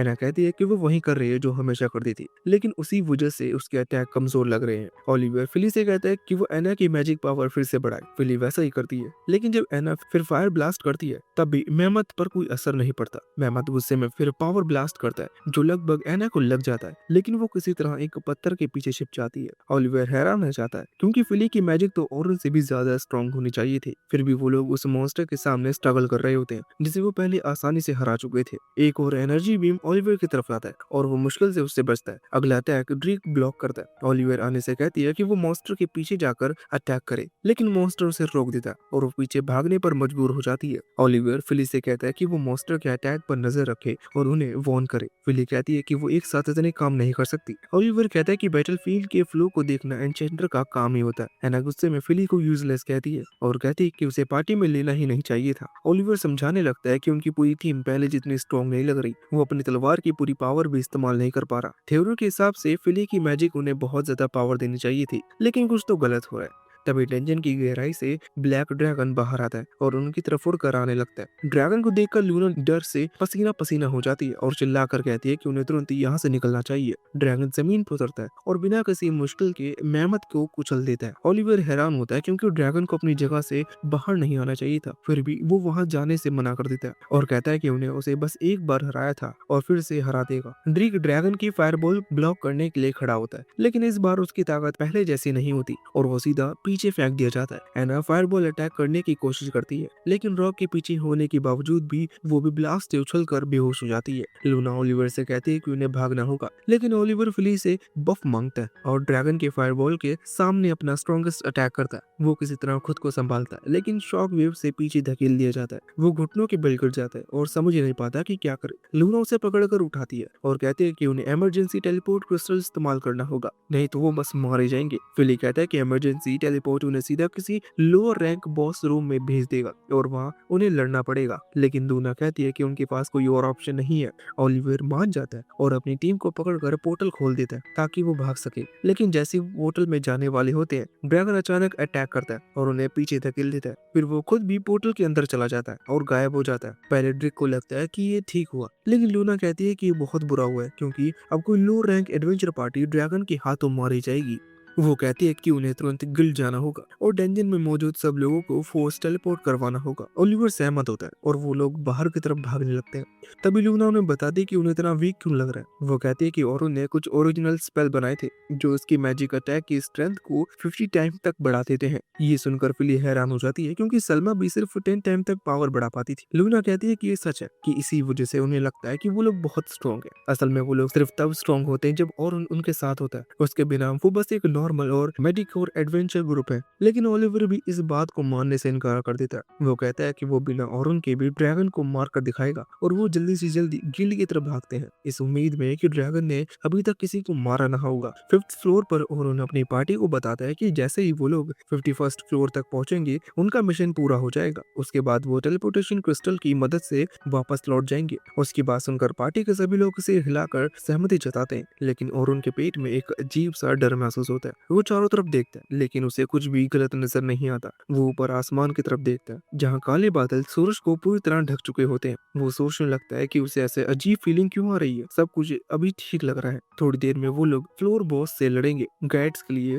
वो कोई बड़ी बात नहीं थी। उसके बाद वो सब घर वापस जा सकते हैं। मिशन भी पूरा हो जाता है। फिर उसे बार बार लग रहा होता है कि कुछ तो गलत हो चुका है और उन्हें तुरंत यहाँ से निकल जाना चाहिए। तभी कैरोल की आवाज उसकी सोच को तोड़ देती है। वो औरुन से पूछती है कि इस बार उन्हें किस तरह के मॉन्स्टर से लड़ना पड़ेगा। औरुन उसकी आंखों में एक्साइटमेंट देखता है और उसे बताता है कि वो एक टैंक है और उसका असली काम अपने टीममेट्स को प्रोटेक्ट करना है। उसे एनिमीज के पीछे भागकर अकेले सबको मारने की कोशिश नहीं करनी चाहिए। लेकिन कैरल इससे सहमत नहीं होती। वो सोचती है कि अगर वो अकेले ही एनिमीज को खत्म कर दे तो टेक्निकली अपने टीममेट्स का काम आसानी कर रही है। वो कहती है कि टैंक का काम फ्रंट लाइन में खड़े रहना होता है और वो हमेशा वही करती है। फिर वो ओरुन से और एडवाइस मांगती है कि वो और अच्छा कैसे लड़ सकती है। ओरुन थक कर लंबी सांसें लेता है और कहता है कि उसे सब कुछ अकेले ही करने की जगह टीम वर्क सीखनी चाहिए। जितनी जल्दी वो ये सीखेगी उतना ही उसके फ्यूचर के लिए अच्छा होगा क्योंकि आगे चलकर उसे अपने टीममेट्स पर भरोसा करना पड़ेगा। कैरल को ये बात थोड़ी बोरिंग लगती है लेकिन लोगन उसे ध्यान से सुनने को कहता है और कहता है कि उसे इतने अच्छे एडवाइस के लिए थैंकफुल होना चाहिए। वो बताता है कि फेमस एडवेंचर एल्बर्ट भी कहा करता था कि टीम वर्क ही असली स्ट्रेंथ होता है। ये सुनकर ओरन लोगन से पूछता है कि क्या वो नाइट रैबिट क्लैन वाले एल्बर्ट की बात कर रहा है। लोगन खुश हो जाता है कि कोई और भी बुक्स पढ़ता है तो सिर्फ डेंजन में बारबेरियन की तरह नहीं लड़ता। और उन कहता है कि शायद हर कोई महान एल्बर्ट के बारे में जानता है। वो नाइट स्काई रैबिट का सबसे स्ट्रॉन्ग मेंबर था और माना जाता है कि पिछले साल 92 फ्लोर पर ब्लैक ड्रैगन से लड़ते हुए उसकी मौत हो गई थी। लोगन कहता है कि मरने के बाद भी एल्बर्ट एक लेजेंड बन गया और लोग उसे हमेशा याद रखेंगे। लेकिन कैरम का चेहरा थोड़ा उदास हो जाता है। वो धीरे से कहती है कि एल्बर्ट अपने एक साथी को बचाने की कोशिश करते हुए मरा था जबकि असल में वो काम टैंक का होता है। वो कहती है कि उसे पता था कि उसकी मौत से उसके परिवार की खुशियां खत्म हो जाएंगी फिर भी उसने परवाह नहीं किया। इसी वजह से कैरोल मानती है कि किसी को प्रोटेक्ट करने का सबसे अच्छा तरीका क्या है कि उसे अपने से हमेशा दूर रखा जाए। वो कहती है कि अगर वो फ्रंट लाइन पर अकेले लड़े और उसकी टीम पीछे रहे तो बाकी लोग सेफ रहेंगे और जरूरत पड़ने पर भाग भी सकेंगे। और उसके चेहरे पर मदद देखता है और समझ जाता है कि ये हमला उसकी समझ से बाहर है इसलिए वो ज्यादा सवाल नहीं करता। वो माहौल हल्का करने के लिए कैरल से कहता है कि आज एनिमी से लड़ने के लिए वो उसी पर भरोसा करेगा। ये सुनकर कैरल का चेहरा फिर से चमक उठता है और वो खुशी से कहती है कि सब उस पर छोड़ दे। तभी सोफिया तुरंत सबका ध्यान अपनी तरफ खींचने की कोशिश करती है। वो और उनसे पूछते हैं कि उसमें क्या कमी है और वो एक बेहतर टीममेट और मेज कैसे बन सकती है। ये सुनकर लोकन भी बोल पड़ता है और कहता है कि वो भी जानना चाहता है कि वो खुद को कैसे बेहतर बना सकता है और उन्होंने शांत रहने को कहता है और आगे बढ़ते हुए एक्सप्लोर की तरफ जाने लगता है जहाँ नए एडवेंचर्स वार्म अप करने लगते हैं। तभी सलमा और उनको आवाज देती है। वो कहती है कि आज उनका आखिरी दिन है और अब तक का सबसे मुश्किल दिन भी हो सकता है इसलिए उन्हें ध्यान रखना होगा कि कोई गलती ना हो और एक्सपीडिशन सही तरह पूरा हो। फिर वो और उनकी टीम की तरफ देखकर कहती है कि बच्चों को वो काफी पसंद आने लगे हैं और उन सच बताता है कि न्यूज़पेपर आर्टिकल के बाद उसे लगा था कि शायद इन बच्चों के मन में उसके लिए रिस्पेक्ट खत्म हो गया होगा लेकिन अब उसे समझ में आया कि ये बच्चे जितने दिखते हैं उससे ज्यादा समझदार हैं। सलमा भी सहमत होती है और कहती है कि ग्रुप कभी कभी मुश्किल जरूर होता है लेकिन इनका फ्यूचर काफी ब्राइट है। फिर वो बताती है कि एल्बर्ट की मौत उनके क्लैन के लिए बहुत बड़ा झटका थी। वो क्लैन का स्टार था और उसके जाने के बाद क्लैन धीरे धीरे पीछे रह गया। उसी समय और उनकी पुरानी टीम हीरो पार्टी आगे निकल गई और उन कहता है कि ब्लैक ड्रैगन से लड़ाई उनके लिए भी बहुत मुश्किल थी। उस लड़ाई में उनकी पार्टी का कोई भी मेंबर मर सकता था और उससे उनकी टीम पूरी तरह टूट जाती। सलमा कहती है कि एल्बर्ट की जगह आज तक कोई भर नहीं पाया। फिर वो सीधा औरन से पूछती है कि क्या वो उनके क्लैन में शामिल होना चाहेगा। औरन कहता है कि उसके लिए सम्मान की बात है, लेकिन एक पार्टी को दो एन्चेंडर की जरूरत नहीं होती, खासकर तब जब उनमें से एक पूरे कॉन्टिनेंट की सबसे बेस्ट स्कोरर हो। ये सुनकर सलमा थोड़ा ब्लश करती है और कहती है कि उसका मतलब एन्चेंडर के रूप में नहीं था, बल्कि सोर्ट्समैन के में था। ये सुनकर औरन थोड़ा हैरान हो जाता है। सलमा कहती है कि वो आज उसे ध्यान से देखेगी और समझाएगी कि एक सोर्ट्समैन के रूप में उसके स्किल कैसे हो सकते हैं। कुछ ही देर बाद सब लोग अलग अलग ग्रुप में बढ़ जाते हैं और अब उन तीन न्यूबीज के साथ रह जाता है जिन्हें उसे मॉनिटर करना था। कैरोल पूछती है कि वो लोग इतने अलग अलग क्यों हो रहे हैं, क्योंकि उसे इन गुफाओं की मेज में खो जाने का डर लगता है। और उन हंसता है और कहता है कि यहाँ उनके लिए एक अच्छा एक्सरसाइज है। कई बार पार्टी को अलग अलग रास्तों की जांच करनी पड़ती है ताकि बॉस रूम तक जाने वाला सही रास्ता मिल सके। इसी वजह से जिन क्लैन के पास ज्यादा मेंबर्स होते हैं, जैसे नाइट स्काई रैबिट्स, उन्हें फायदा होता है क्योंकि वो पूरी कीव जल्दी चेक कर सकते हैं। लोगन कहता है कि ओरुन तो सबसे गहरे फ्लोर तक पहुंच चुका है, इसलिए यहाँ उन्हें कोई प्रॉब्लम नहीं होनी चाहिए। ये सुनकर कैरोल और सोफिया उनसे पूछने लगते हैं कि डेंजन के नीचे वाले फ्लोर्स कैसे दिखते हैं और वहाँ किस तरह के मॉन्स्टर होते हैं। और उन बताता है कि डीप फ्लोर करीब लेवल 72 से शुरू होते हैं और वहाँ का एनवायरनमेंट पूरी तरह बदल जाता है और वो जगह बर्फीले पहाड़ों जैसी बन जाती है जहाँ लगातार ब्लिज़ार्ड और स्नो स्टॉर्म चलते रहते हैं। वो ये भी बताता है कि वहाँ आइस लिज़ार्ड भी होते हैं जो अंधेरे से छिपकर इंतजार करते रहते हैं कि कोई सो जाए। इतना कहकर और उन्हें कहता है कि अभी इन सब बातों के बारे में ज्यादा सोचने की जरूरत नहीं है और उन्हें अपने काम पर ध्यान देना चाहिए। वो लोग डंजन के अंदर और गहराई में जाने लगते हैं। पूरी की अजीब तरह से खाली लग रही होती है जिससे माहौल थोड़ा डरावना लगता है। लोगन कहता है कि उन्होंने अभी तक इस फ्लोर पर एक भी मॉन्स्टर नहीं देखा। वो और उनसे पूछता है कि क्या 40th फ्लोर हमेशा ऐसे ही रहता है और उनसे लहराकर मना करता है। उसके पेट में जो अजीब फीलिंग थी वो अब और मजबूत होने लगती है। उसे लगने लगता है कि शायद आज डंजन में सच में कुछ बहुत गलत हो रहा है। कैरोल शोर मचाने लगती है कि वो जल्दी से किसी मॉन्स्टर से लड़ना चाहती है। तभी एक पत्थर के पीछे एक ब्लू गॉब्लिन बाहर आता है। कैरोल उसे देखकर खुश हो जाती है और बिना सोचे समझे उसकी तरफ दौड़ पड़ती है और उसे रोकने की कोशिश करता है, लेकिन वो आगे निकल चुकी होती है। तुरंत और एक डेफ स्पेल इस्तेमाल करता है जिससे गॉब्लिन की स्पीड कम हो जाती है। इसी वजह से कैरोल एक तेज अटैक से उसे मार देती है। कैरोल खुशी मनाने लगती है, लेकिन औरन उसे डांटता है कि उसे बिना सोचे एनिमीज पर हमला नहीं करना चाहिए। वो समझाता है कि ब्लू गॉब्लिन्स बहुत तेज और स्ट्रॉन्ग होते हैं। अगर कैरल को कुछ हो जाता तो लोगन और सोफिया को भी अपनी पोजीशन छोड़नी पड़ती और वो भी खतरे में पड़ जाते। कैरल अपनी गलती समझ जाती है तब औरन उसे एक नई फाइटिंग टेक्निक सिखाने लगता है जिसे एक्टिव डिफेंस कहा जाता है। वो बताता है कि उसे एनिमीज की मूवमेंट पर ध्यान देना चाहिए और सही समय पर अटैक करना चाहिए, ठीक उस पल जब एनिमीज अपना अटैक शुरू करने वाला हो। इस एनिमी का अटैक होने से पहले ही रुक जाएगा और उसकी टीम को बड़ा एडवांटेज मिलेगा। कैरोल ये सुनकर हैरान रह जाती है, लेकिन तभी लोगन उसे साइड में धकेल कर खुद भी एडवाइस मांगने लगता है। उसी समय और उन्हें पीछे मुड़कर देखने को कहता है क्योंकि दो वुल्फ मॉन्स्टर उनकी तरफ दौड़ रहे होते हैं, लेकिन वो मॉन्स्टर उन तक पहुंच पाते उससे पहले ही एक मैजिकल ट्रैप एक्टिवेट हो जाता है और जमीन से निकले स्पाइक उनके शरीर को खत्म कर देते हैं। और उन लोगों को बताता है कि उसे ट्रैप स्पेल से शुरू करना चाहिए। इससे उसकी टीम सामने वाले एनिमी पर फोकस कर पाएगी और पीछे से कौन अटैक कर सकता है उसकी चिंता नहीं रहेगी। लोगन उसकी हर बात बहुत ध्यान से सुनता है और अपने मन में सोचता है कि उसे हर तरह से बिल्कुल ओरन जैसा मेज बनना है। फिर ओरन सोफिया की तरफ मुड़ता है और उसे बताता है कि उसे एक साथ दो मैजिक स्पेल इस्तेमाल करना चाहिए।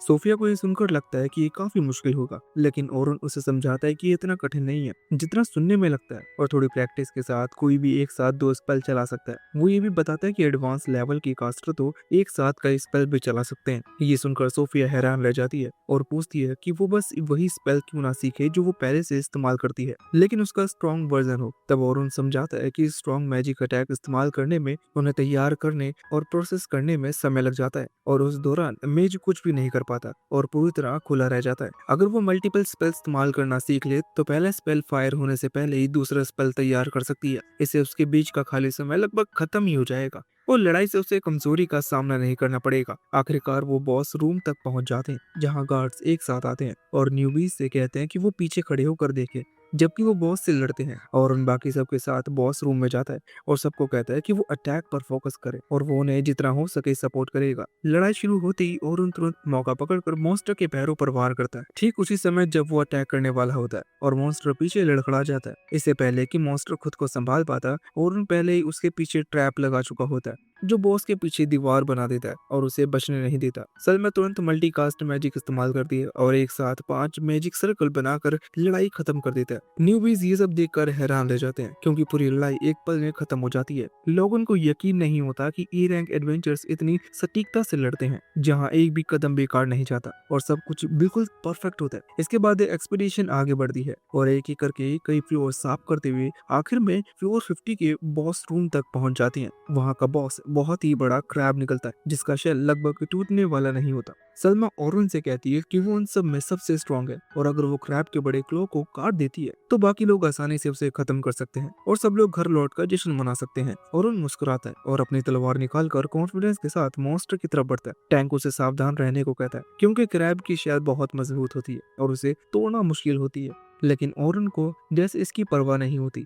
वो हवा में छलांग लगाता है और क्रैब की जॉइंट पर अपनी तलवार मारता है और आसानी से उसे बड़े क्लो को काट देता है जिससे सबसे बड़ा खतरा खत्म हो जाता है। इसके बाद सलमा और बाकी लोग मिलकर मॉन्स्टर को खत्म कर देते हैं और एक्सपीडिशन खत्म होने पर सब लोग खुश होकर तालियां बजाते हैं और वापस जाने की तैयारी करते हैं। लेकिन उनकी खुशी ज्यादा देर तक नहीं टिकती क्योंकि अचानक और उनको बहुत भारी डर की फीलिंग होने लगती है और अचानक रियलिटी जैसे टूट जाती है और एक रिफ्ट ब्लैक ड्रैगन निकलकर सीधा उनकी तरफ उड़ता हुआ आता है। ब्लैक ड्रैगन को देखकर और उनका खून जैसे जम जाता है और वो सबको भागने के लिए चिल्लाता है, लेकिन लगता है कि सिर्फ वही सोच पा रहा है क्योंकि बाकी ए रैंक गार्ड्स भी उस भारी प्रेशर की वजह से अपनी जगह पर जमे हुए खड़े थे। कोई हिल भी नहीं पा रहा था और सबके मन में यही सवाल है कि ऐसा कैसे हो सकता है कि इतना खतरनाक मॉन्स्टर इतने नीचे के फ्लोर पर आ गया। सलमा ही एक ऐसी थी जो थोड़ा बहुत सोच पा रही है लेकिन वो भी हिल नहीं पा रही। उसे समझ में आता है कि उसे अभी कमांड लेनी होगी ताकि रोक इस यहाँ से बचकर निकल सके। ड्रैगन की ओरा इतनी भारी होती है कि हवा भी भारी लगने लगती है और सांस लेना मुश्किल होने लगता है। सलमा को ब्लैक ड्रैगन के बारे में सुनी हुई सारी डरावनी बातें याद आने लगती है कि ये मॉन्स्टर एडवेंचर्स को मारकर पहचान के लायक भी नहीं छोड़ता।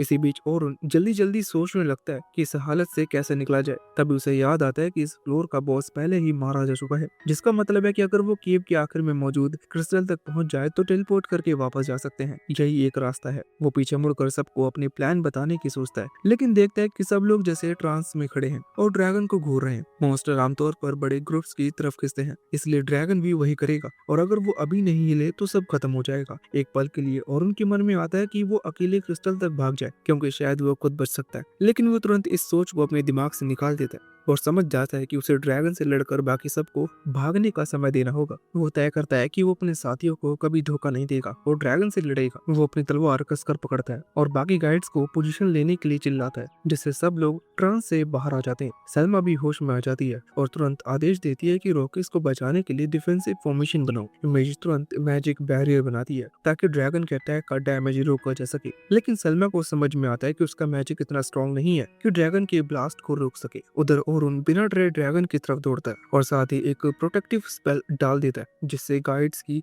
डिफेंस बढ़ जाती है। उसी वजह से सब लोग बच जाते हैं, वरना वो उसी पल राख बन जाते। और उन ड्रैगन के अटैक से बचते हुए पीछे हटता है और उसे पूरा मौका नहीं देता कि वो बड़ा अटैक चार्ज कर सके। वो जल्दी से एक छोटा डैगर निकालकर ड्रैगन की आंख की तरफ फेंकता है। ड्रैगन तुरंत अपनी आंख बंद कर लेता ताकि वो अंधा ना हो जाए, लेकिन यही और उनकी प्लान होती है। उसी पल का फायदा उठाकर वो ड्रैगन की तरफ छलांग लगाता है और एक ही वार में उसका सिर काटने की कोशिश करता है। उस वार से इतनी तेज ब्लास्ट होता है कि पूरा कीव धुआं और धूल से भर जाता है। गार्ड्स को लगता है कि शायद ड्रैगन मर गया, लेकिन और उनको पता होता है कि ऐसा नहीं हुआ। जैसी धूल हटती है ड्रैगन गुस्से में चिल्लाते हुए फिर से खड़ा हो जाता है और उसे कोई नुकसान नहीं हुआ था। और उन तुरंत गाइड को आदेश देता है कि रॉकीज को चारों तरफ से कवर करो और किसी भी हालत में उन्हें चोट नहीं लगनी चाहिए, जबकि वो ड्रैगन का ध्यान अपनी तरफ खींचेगा।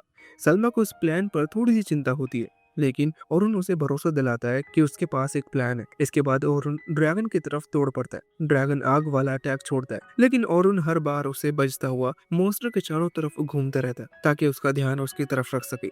सलमा और बाकी लोग औरुन की स्किल और हिम्मत देखकर हैरान रह जाते हैं क्योंकि वो अकेले ही ड्रैगन का सामना कर रहा होता है। सलमा के मन में सवाल आता है कि क्या उसे औरुन को अकेले इस खतरनाक मॉन्स्टर से लड़ने देना सही है, वही मॉन्स्टर जिसने महान हीरो एल्बर्ट को भी मार दिया था। उसे एहसास होता है कि अब वो औरुन की बहुत परवाह करने लगी है और अगर उसे कुछ हो गया तो वो टूट जाएगी। लेकिन औरुन पूरी तरह फोकस में होता है। वो एक के बाद एक ड्रैगन के अटैक से बचता है और एक बार तो ड्रैगन का अटैक उसी पर वापस लौटा देता है, जिससे ड्रैगन और भी गुस्से में आ जाता है। लॉगन और सोफिया ये देखकर हैरान रह जाते हैं क्योंकि उन्होंने कभी रिफ्लेक्शन मैजिक नहीं देखा होता। असल में दुनिया के सबसे अच्छे मैजिस भी ऐसा नहीं कर पाते, क्योंकि मैजिक रिफ्लेक्शन और उनका खुद का बनाया हुआ स्पेल है जो किसी भी मैजिक अटैक को दुगनी ताकत से वापस भेज देता है। फिर भी ड्रैगन की स्किल्स इतनी मजबूत होती हैं कि इतना बड़ा फायर ब्लास्ट खाने के बाद भी उसे कुछ होता नहीं। तब हॉरन समझ जाता है कि अब उसे रिस्क लेना पड़ेगा। वो तुरंत मल्टी का स्टेटस बूस्ट इस्तेमाल करता है और एक साथ 6 मैजिक सर्कल्स बनाकर अपनी ताकत बढ़ा लेता है। सलमा ये देखकर दंग रह जाती है,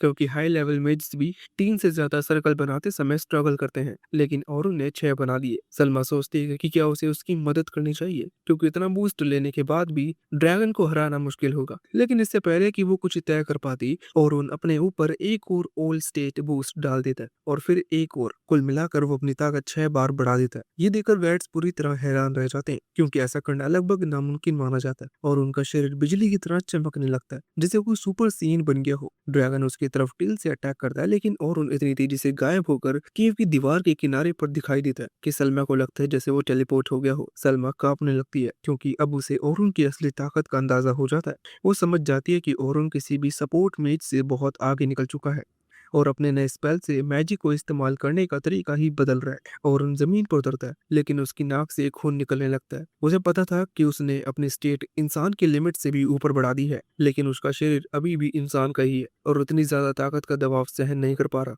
ऊपर से उसका माना भी बहुत तेजी से खत्म हो रहा था, क्योंकि वो एक साथ लगभग 32 स्पेल इस्तेमाल कर रहा था, जो किसी भी कास्टर के लिए लंबे समय तक संभाल पाना लगभग इम्पॉसिबल है। उसे समझ में आ जाता है कि जीतने का सिर्फ एक ही तरीका है कि वो पूरी ताकत लगाकर इस फाइट को जल्दी खत्म करे। इसलिए वो ड्रैगन की तरफ दौड़ पड़ता है, उसके अटैक से बचते हुए ऊपर कूदकर हमला करने की कोशिश करता है। ड्रैगन ही देख लेता है और तुरंत अपनी पूंछ से उसे नीचे मारने की कोशिश करता है, लेकिन औरुन बेकाबू नहीं था। वो तुरंत माना ब्लॉक बना देता है और उसी पर खड़ा हो जाता है, जिससे ड्रैगन का अटैक खाली चला जाता है। लोगन ये देखकर हैरान रह जाता है और सोचता है कि क्या ये भी औरुन का कोई ओरिजिनल स्पेल है। औरुन अपना स्पेशल स्पेल मैजिक कन्वर्जेंस इस्तेमाल करता है, जो आसपास के एनवायरनमेंट से माना खींचकर एक ही जगह पर फोकस कर देता है। ओलिवर के पास भी यही एबिलिटी थी, लेकिन वो इसे सिर्फ अटैक के लिए इस्तेमाल करता था और डिफेंस का काम हमेशा औरुन पर छोड़ देता था। औरुन फिर से ड्रैगन की तरफ दौड़ता है और अपनी तलवार से शार्पनेस बढ़ाकर जोर से वार करता है। इस बार उसका हमला सही जगह लगता है और ड्रैगन की गर्दन पर गहरा घाव कर देता है। उसकी मोटी स्कल्स को काटते हुए तलवार अंदर तक डैमेज कर देती है। ड्रैगन जोर से आवाज के साथ जमीन पे गिर जाता है और लोगन और सोफिया खुश होकर सोचने लगते हैं कि मॉन्स्टर अब खत्म हो गया है। लेकिन सलमा को पता था कि ऐसा नहीं है और ड्रैगन सिर्फ थोड़ा घायल हुआ है और उन अब अपनी लिमिट के करीब पहुंच चुका था। वो लड़खड़ाते हुए खड़ा रहता है और कोशिश करता है कि ड्रैगन को दोबारा संभलने का मौका ना मिले। सलमा उसकी मदद करना चाहती थी, लेकिन उसे पता था कि उनकी क्लैन के सबसे स्ट्रॉन्ग लोग भी ड्रैगन को एक हिट तक नहीं मार पाए थे, तो वो क्या कर पाएगी। तभी ड्रैगन फिर से उठता है और आग जैसी सांस छोड़कर और उनसे दूरी बना लेता है। उसके बाद वो डार्क मैजिक इकट्ठा करके और उन पर कई मैजिक स्पेयर फेंक देता है और उन अपनी स्पीड से ज्यादातर स्पेयर से बच जाता है। उसी समय उसे अपने बचपन की यादें आने लगती है, जब वो और ओलिवर बिना किसी चिंता के गांव की गलियों में खेलते थे। लेकिन एक दिन बैंडिट्स ने उनके गांव पर हमला कर दिया और सब कुछ खत्म कर दिया। उनका घर, उनके लोग सब जलकर खत्म हो गया। अगले दिन उन्होंने जितने लोगों को ढूंढ पाए सबको दफनाया और कसम खाई कि वो हर दिन स्ट्रॉन्ग बनेंगे, ताकि फिर कभी अपने लोगों को खोना ना पड़े। इन यादों से औरुन को और ताकत मिली और वो धूल के बीच से ड्रैगन की तरफ बढ़ता रहा। ड्रैगन अपना सबसे खतरनाक अटैक चार्ज करने लगता है, जिसे कई एडवेंचर्स की मौत का कारण माना जाता है। औरुन तैयार हो जाता है और सब स्पेयर्स उसकी तरफ आती हैं। वो उनके बीच से निकलते हुए आगे बढ़ता रहता है। वो डिस्ट्रैक्शन के लिए फायरबॉल फेंकता है और ड्रैगन का सिर काटने की कोशिश करता है, लेकिन इस बार उसकी तलवार स्केल से टकरा कर रुक जाती है, क्योंकि ड्रैगन की स्केल और भी सख्त हो जाती है। और उन तुरंत पीछे हटता है और बाकी स्पेयर से बचते हुए अपने सामने एक दीवार बना लेता है। ड्रैगन चाल बदलता है और एक और स्पेयर को पीछे से घुमाकर हमला करता है। ये हमला किसी और को मार देता है, लेकिन ओरन अपनी तेज रिफ्लेक्स से उस स्पेयर को रिफ्लेक्ट करके दूर भेज देता है। वो लगातार ड्रैगन पर हमला करता जा रहा था, ताकि रॉकीज के पास ड्रैगन जाने का मौका ना मिले। उसे याद आता है कि पहले उसकी एक पूरी टीम थी और हर किसी का अलग रोल था, लेकिन अब वो अकेला लड़ रहा था। फिर भी वो अपने वादों को याद करता है कि वो ड्रैगन को अकेले हराएगा और ऐसा एडवेंचर बनेगा जिसे सरवाइव करने के लिए किसी पार्टी की जरूरत ना पड़े। वो एक ट्रैप स्पेल लगा देता है जो लगातार ड्रैगन पर हमला करता रहता है और उसे थोड़ा समय मिल जाता है। वो अपनी तलवार से मैजिक कन्वर्जेंस भरना शुरू करता है, बिल्कुल ओलिवर की अल्टीमेट अटैक की तरह, लेकिन उसकी तलवार पूरी काली एनर्जी से भरी होती है। वो पूरी ताकत से हमला करता है और ड्रैगन के सीने पर जोरदार वार करता है, लेकिन ड्रैगन फिर से उठ खड़ा होता है और हमला शुरू कर देता है। है और उन बार बार उसके अटैक से बचता रहता है। उसकी बफ्स धीरे धीरे खत्म होने लगते हैं, इसलिए वो बचा हुआ माना लगाकर खुद को फिर से बूस्ट करता है और जोरदार वार से ड्रैगन को आसमान से नीचे गिरा देता है। फिर भी वो ड्रैगन जिंदा रहता है और फिर खड़ा हो जाता है और उन भारी सांस लेता है और समझ जाता है कि दोनों अब अपनी आखिरी ताकत पर है। उसकी तलवार भी टूटकर टुकड़ों में बिखर जाती है। तब वो फैसला करता है कि वो आखिरी अटैक ही कुछ तय करेगा। वो अपने सामने एक डार्क होल बनाता है और आसपास की सारी एनर्जी को खींचकर एक एनर्जी स्वॉर्ड बना देता है। ड्रैगन फिर से मैजिक स्पेयर चलाता है, लेकिन ओरुन अपनी बची हुई ताकत से सारे अटैक के बीच से निकलता है और रिफ्लेक्ट मैजिक का इस्तेमाल करके ड्रैगन को कंफ्यूज कर देता है। आखिर में वो रिफ्लेक्शन से खुद को उछालकर ड्रैगन के सिर पर अपने सबसे ताकतवर अटैक करता है। एक बड़ा एक्सप्लोजन होता है और पूरा इलाका धूल से भर जाता है। जब धूल हटती है तो सलमा देखती है कि ओरुन अभी भी जिंदा है। वो अपनी सोर्ड के सहारे खड़ा होता है और भारी सांसें ले रहा है। उसे अभी तक पता भी नहीं था कि उसने इतिहास बना दिया और वो पहला इंसान बन गया जिसने ब्लैक ड्रैगन को अकेले हरा दिया। डेंजन के बाहर ब्लैक ड्रैगन की खबर सुनकर बड़ी भीड़ इकट्ठा हो जाती है। उसी समय लूना और उसकी पार्टी भी वहां पहुंचती है ताकि जितने लोगों को बचा सके बचा ले। लूना लोगों को पीछे हटने के लिए कहती है क्योंकि ड्रैगन बाहर आ सकता है, लेकिन जैसे ही वो आगे बढ़ती है वो अचानक रुक जाती है क्योंकि उसके सामने ब्लैक ड्रैगन पड़ा होता है। ओलिवर भी उसके पीछे आता है और डर कर अपनी तलवार निकाल देता है, लेकिन लूना उसे शांत रहने के लिए कहती है। वो ध्यान से देखती है और समझ जाती है कि ड्रैगन पहले ही मर चुका है। पूरी हीरोज पार्टी ये देखकर हैरान रह जाती है क्योंकि उन्हें समझ में नहीं आता कि इतना खतरनाक मॉन्स्टर किसने मारा होगा। तभी लूना की नजर ओरुन पर पड़ती है जो मुश्किल से खड़ा है और अपने स्वॉर्ड पर पूरा वजन डालकर खड़ा हुआ है। उसे समझ में आने लगता है कि ओरुन ने ही ड्रैगन को हराया है। वो तुरंत उसके पास जाकर हीलिंग की बात करती है, लेकिन ओरुन उसे दूर रहने के लिए कहता है और क्लीन अप देखने को बोलता है। लूना चुप हो जाती है क्योंकि उसे समझ में नहीं आता कि उसे इंसान से क्या कहे जिसे उन्होंने खुद अपनी पार्टी से निकाल दिया था। वो बाकी एडवेंचर्स को देखती है जो ओरुन के साथ अंदर गए थे और उनके शरीर पर एक भी खरोच नहीं थी। तभी उसे पूरी बात समझ में आती है कि ओरुन ने ब्लैक ड्रैगन को पूरी तरह अकेले हराया है। तभी टैंक उससे पूछता है कि ड्रैगन के साथ क्या हुआ, लेकिन ओरुन बिना जवाब दिए आगे बढ़ जाता है। टैंक गुस्से में चिल्लाने लगता है, लेकिन लूना उसे चुप रहने को कहती है क्योंकि साफ है कि ड्रैगन को ओरुन ने ही हराया है। टैंक गुस्से में उसकी तरफ दौड़ता है, लेकिन लूना अपनी मैजिक से ही उसे वहीं फ्रीज कर देती है। ओलिवर बीच में आकर दोनों की लड़ाई रोकने के लिए कहता है, लेकिन उसके चेहरे पर साफ दिख रहा था कि उसे ओरुन से जलन हो रही है। उस रात सोफिया 3 दिन की एक्सपीडिशन की रिपोर्ट लिखने बैठती है, लेकिन उसके दिमाग में सिर्फ ओरुन ही रहता है। उसे याद आता है कि ओरुन ने ही उसे मैजिक की बेसिस ही नहीं सिखाई बल्कि टीम में कैसे काम करना है ये भी सिखाया और आखिर में ब्लैक ड्रैगन से लड़कर उसकी भी जान बचाई। अगले दिन ओरुन दर्द से भरे शरीर के साथ उठता है। उसका पूरा शरीर बुरी तरह दुख रहा था, इसलिए वो पेन रिलीफ स्पेल इस्तेमाल करता है ताकि कम से कम चल तो सके।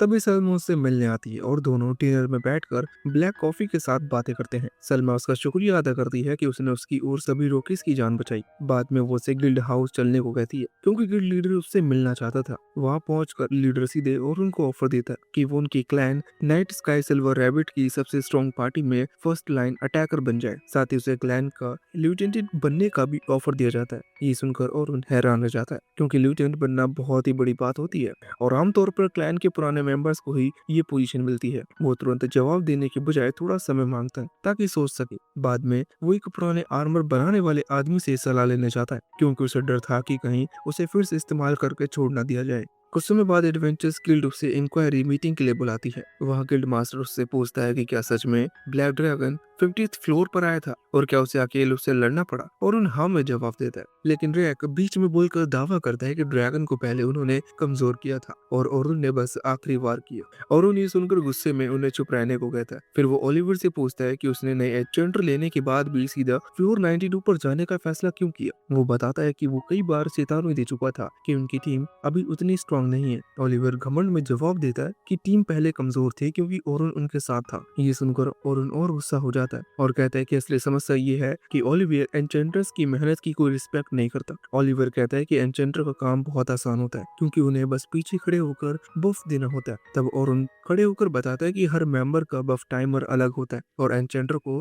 हर समय सब पर नजर रखनी पड़ती है। उसी समय सलमा बाहर गार्डन में बैठकर एक्सपीडिशन की सारी बातें सोच रही होती है। वो चाहती थी कि ओरुन उसकी पार्टी में हो, लेकिन उसे लगता है कि शायद ओरुन अब किसी भी पार्टी के साथ काम नहीं करना चाहेगा क्योंकि अब वो खुद एक पूरी आर्मी के बराबर बराबर बन चुका है और अकेले ही सब संभाल सकता था। सलमा सोचने लगती है कि अगर ओरुन उनकी पार्टी में शामिल भी हो जाए तो शायद वो सब उनके लिए सिर्फ बोझ ही बनेंगे। तभी सोफिया, लोगन और कैरोल उसके साथ आते हैं और पूछते हैं कि ओरुन कहाँ है, क्योंकि वो उससे गिल्ड में शामिल होने की बात करना चाहते थे। सलमा कहती है कि ओरुन को शायद किसी टीम की जरूरत नहीं है, लेकिन लोगन कहता है कि अगर वो उसके साथ लड़ते रहेंगे तो धीरे धीरे मजबूत हो जाएंगे और एक दिन ओरुन उन्हें अपने असली साथियों के रूप में एक्सेप्ट कर लेगा। ये सुनकर सलमा को भी लगता है कि वो ओरुन से बहुत कुछ सीख सकते हैं और वो उन्हें बताते हैं कि ओरुन गिल्ड हाउस में मिलेगा। गिल्ड हाउस से बाहर निकलते समय ओरुन दूर से सोफिया और बाकी लोगों को अपनी तरफ दौड़ते देखता है और समझ जाता है कि वो उससे क्या बात करना चाहते हैं। वो तुरंत एक गली में मुड़कर उनसे बचने की कोशिश करता है और आखिरकार एक बूढ़े आदमी की दुकान में छिप जाता है। बूढ़ा आदमी हंसते हुए कहता है कि वो कुछ बच्चों से डरकर भाग रहा है और उन जवाब देता है कि वो उन्हें दुखी नहीं देखना चाहता, क्योंकि अभी वो किसी पार्टी में शामिल होने के लिए तैयार नहीं है। बूढ़ा आदमी उसे समझाता है कि उसे सब कुछ अकेले करने की जरूरत नहीं है। उसी रात और उन्हें एक चट्टान पर सोचने जाता है जहाँ उसे सोफिया मिलती है। सोफिया उसे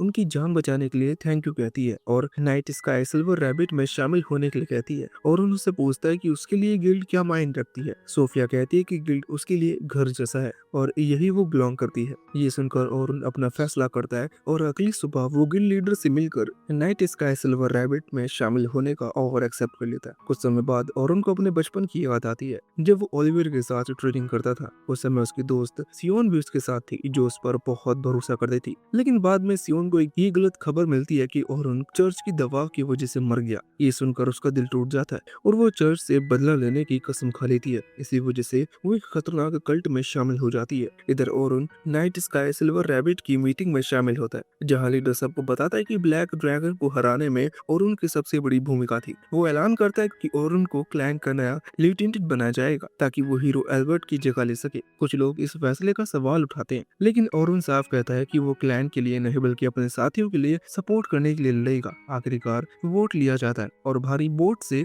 ओरुन नाइट स्काई सिल्वर रैबिट का नया लिeutenant बन जाता है। ओटिस भी अटैक में शामिल होने वाली थी और उसका काम था कि उसकी हीलिंग मैजिक हर समय रेडी रहे। सलमा सबको बफ देती रही और पूरी टीम को ऑर्डर देती, जबकि ओरुन फ्रंट लाइन में रहकर मॉन्स्टर पर सबसे ज्यादा डैमेज करता। ओटिस और विल कहते हैं कि ओरुन अकेले ही सारे मॉन्स्टर को हरा सकता है, लेकिन ओरुन साफ कह देता है कि वो टीम का हिस्सा है और सबको मिलकर ही लड़ना चाहिए, क्योंकि आज उनका गोल टीम वर्क सीखना है। तभी अचानक उनकी तरफ एक बड़ा फायर बॉल आता है। सलमा उस समय ध्यान में नहीं होती, लेकिन ओरुन तुरंत डोज करके अपनी डिफेंसिव वॉल से सबको बचा लेता है और समझ जाता है कि ये किसी डेथ ड्रैगन का काम है। ओटिस अपने मैजिक ट्रैकिंग एबिलिटी से उस मॉन्स्टर को ढूंढ लेती है। फिर विल और बाकी लोगों को मिलकर परफेक्ट टीम वर्क के साथ उसे हरा देता है और उन देखकर हैरान हो जाता है कि ये टीम कितनी अच्छी तरह साथ में लड़ती है। लेकिन तभी जोर से दहाड़ सुनाई देती है और दो और अर्थ ड्रैगन जमीन से बाहर आ जाते हैं। सलमा कहती है कि यह अच्छा मौका है टीम वर्क प्रैक्टिस करने का। विल और ओरुन ड्रैगन की तरफ दौड़ते हैं, लेकिन ओरुन को अचानक खतरे का एहसास होता है और वो एक खाली जगह पर अटैक कर देता है। वहाँ एक टर्टल मॉन्स्टर छिपा होता है जो पीछे से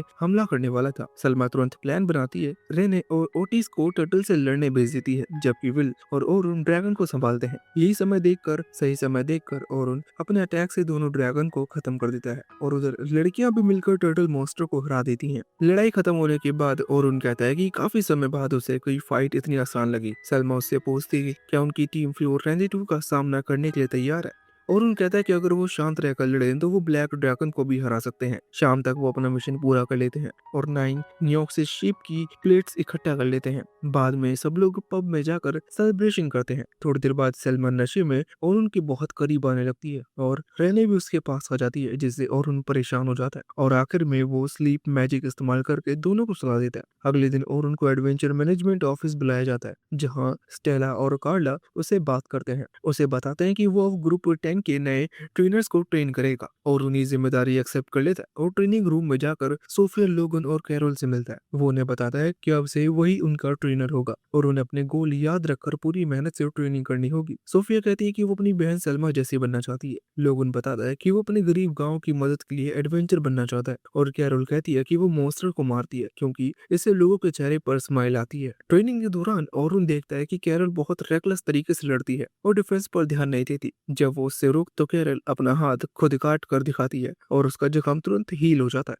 तब ओरन को पता चलता है कि उसके पास रीजनरेशन एबिलिटी है और उसके साथ चर्च ऑर्गेनाइजेशन ने बहुत भयानक एक्सपेरिमेंट किए थे। ओरन उसे समझाता है कि जब उसे चोट लगती है तो पूरी टीम को बुरा लगता है। ये सुनकर कैरल रो पड़ती है और वादा करती है कि वो आगे से ऐसा नहीं करेगी। इसके बाद ओरन उनकी असली ट्रेनिंग शुरू करता है और कुछ दिनों में तीनों की स्किल पहले से काफी बेहतर हो जाती है। आखिर में ओरन उन्हें बेसिक ट्रेनिंग पास होने की खबर देता है और कहता है कि अब अगला लेवल और भी मुश्किल होगा, लेकिन उसे उन पर पूरा भरोसा होता है।